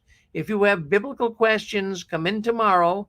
Ask Jay at 4 o'clock right here on the 6 screens, Telenetwork. And I have to tell you, this man was one time associated with the Watchtower writing department, and this man is amazing. So check it out tomorrow, Making Disciples with Jay Hess, 4 o'clock tomorrow, right here on the 6 screens, Telenetwork. Now, if you like our network and you like what we're doing here tonight, I really appreciate it. I don't want you to send no money. People keep sending money, but don't send money. Give it to somebody that can really use it. Give it to even a Jehovah's Witness that could use it. But we're doing okay here. I love our little studio. We're doing good. We're not hurting. But don't send us money. People still do it. Give it to someone that can really use it. But how you could really help me, even more than monetary funds, you could help me right here at the 6 Screens. If you really like what you hear tonight, why don't you subscribe to our YouTube channel? And that'll get the message out further. The more subscribers we have, the more people will listening into our broadcast. And why don't you join one of our Facebook groups? We've got a number of them. But why don't you join 6 Screens of the Watchtower Facebook group? That would help us too. And if you like what you're doing, just hit the like button. I mean, that makes all the difference in the world. We're trying to help witnesses here. And I really want you to know something. I really appreciate everyone that calls in here to the 6 Screens. We really, really understand that so many people have been hurt. They've been really suffering from being touched by the tentacles of the Watchtower. So we want to keep doing this every Saturday night. We thank you for your presence here tonight. We're now going to Reese from the belly of the beast in New York City. He wants to talk to us tonight about some of the corruption, some of the stuff that goes on behind the scenes that you might not really understand. But he's got some things tonight that I'm sure he'll share with you that'll just blow your mind. Stay with us. Don't go anywhere. Reese is coming up next right here on the 6 Screens Tele Network. All right, let's move on. Let's go to Reese. Let's get our program started.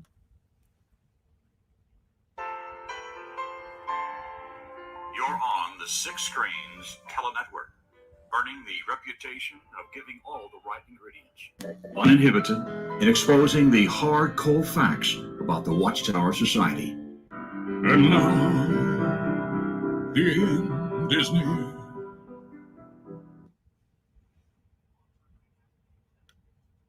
The following program is controversial in nature. Conspiracy theories once limited to fringe audiences have become commonplace in mass media. Conspiracy theories have a negative connotation, implying that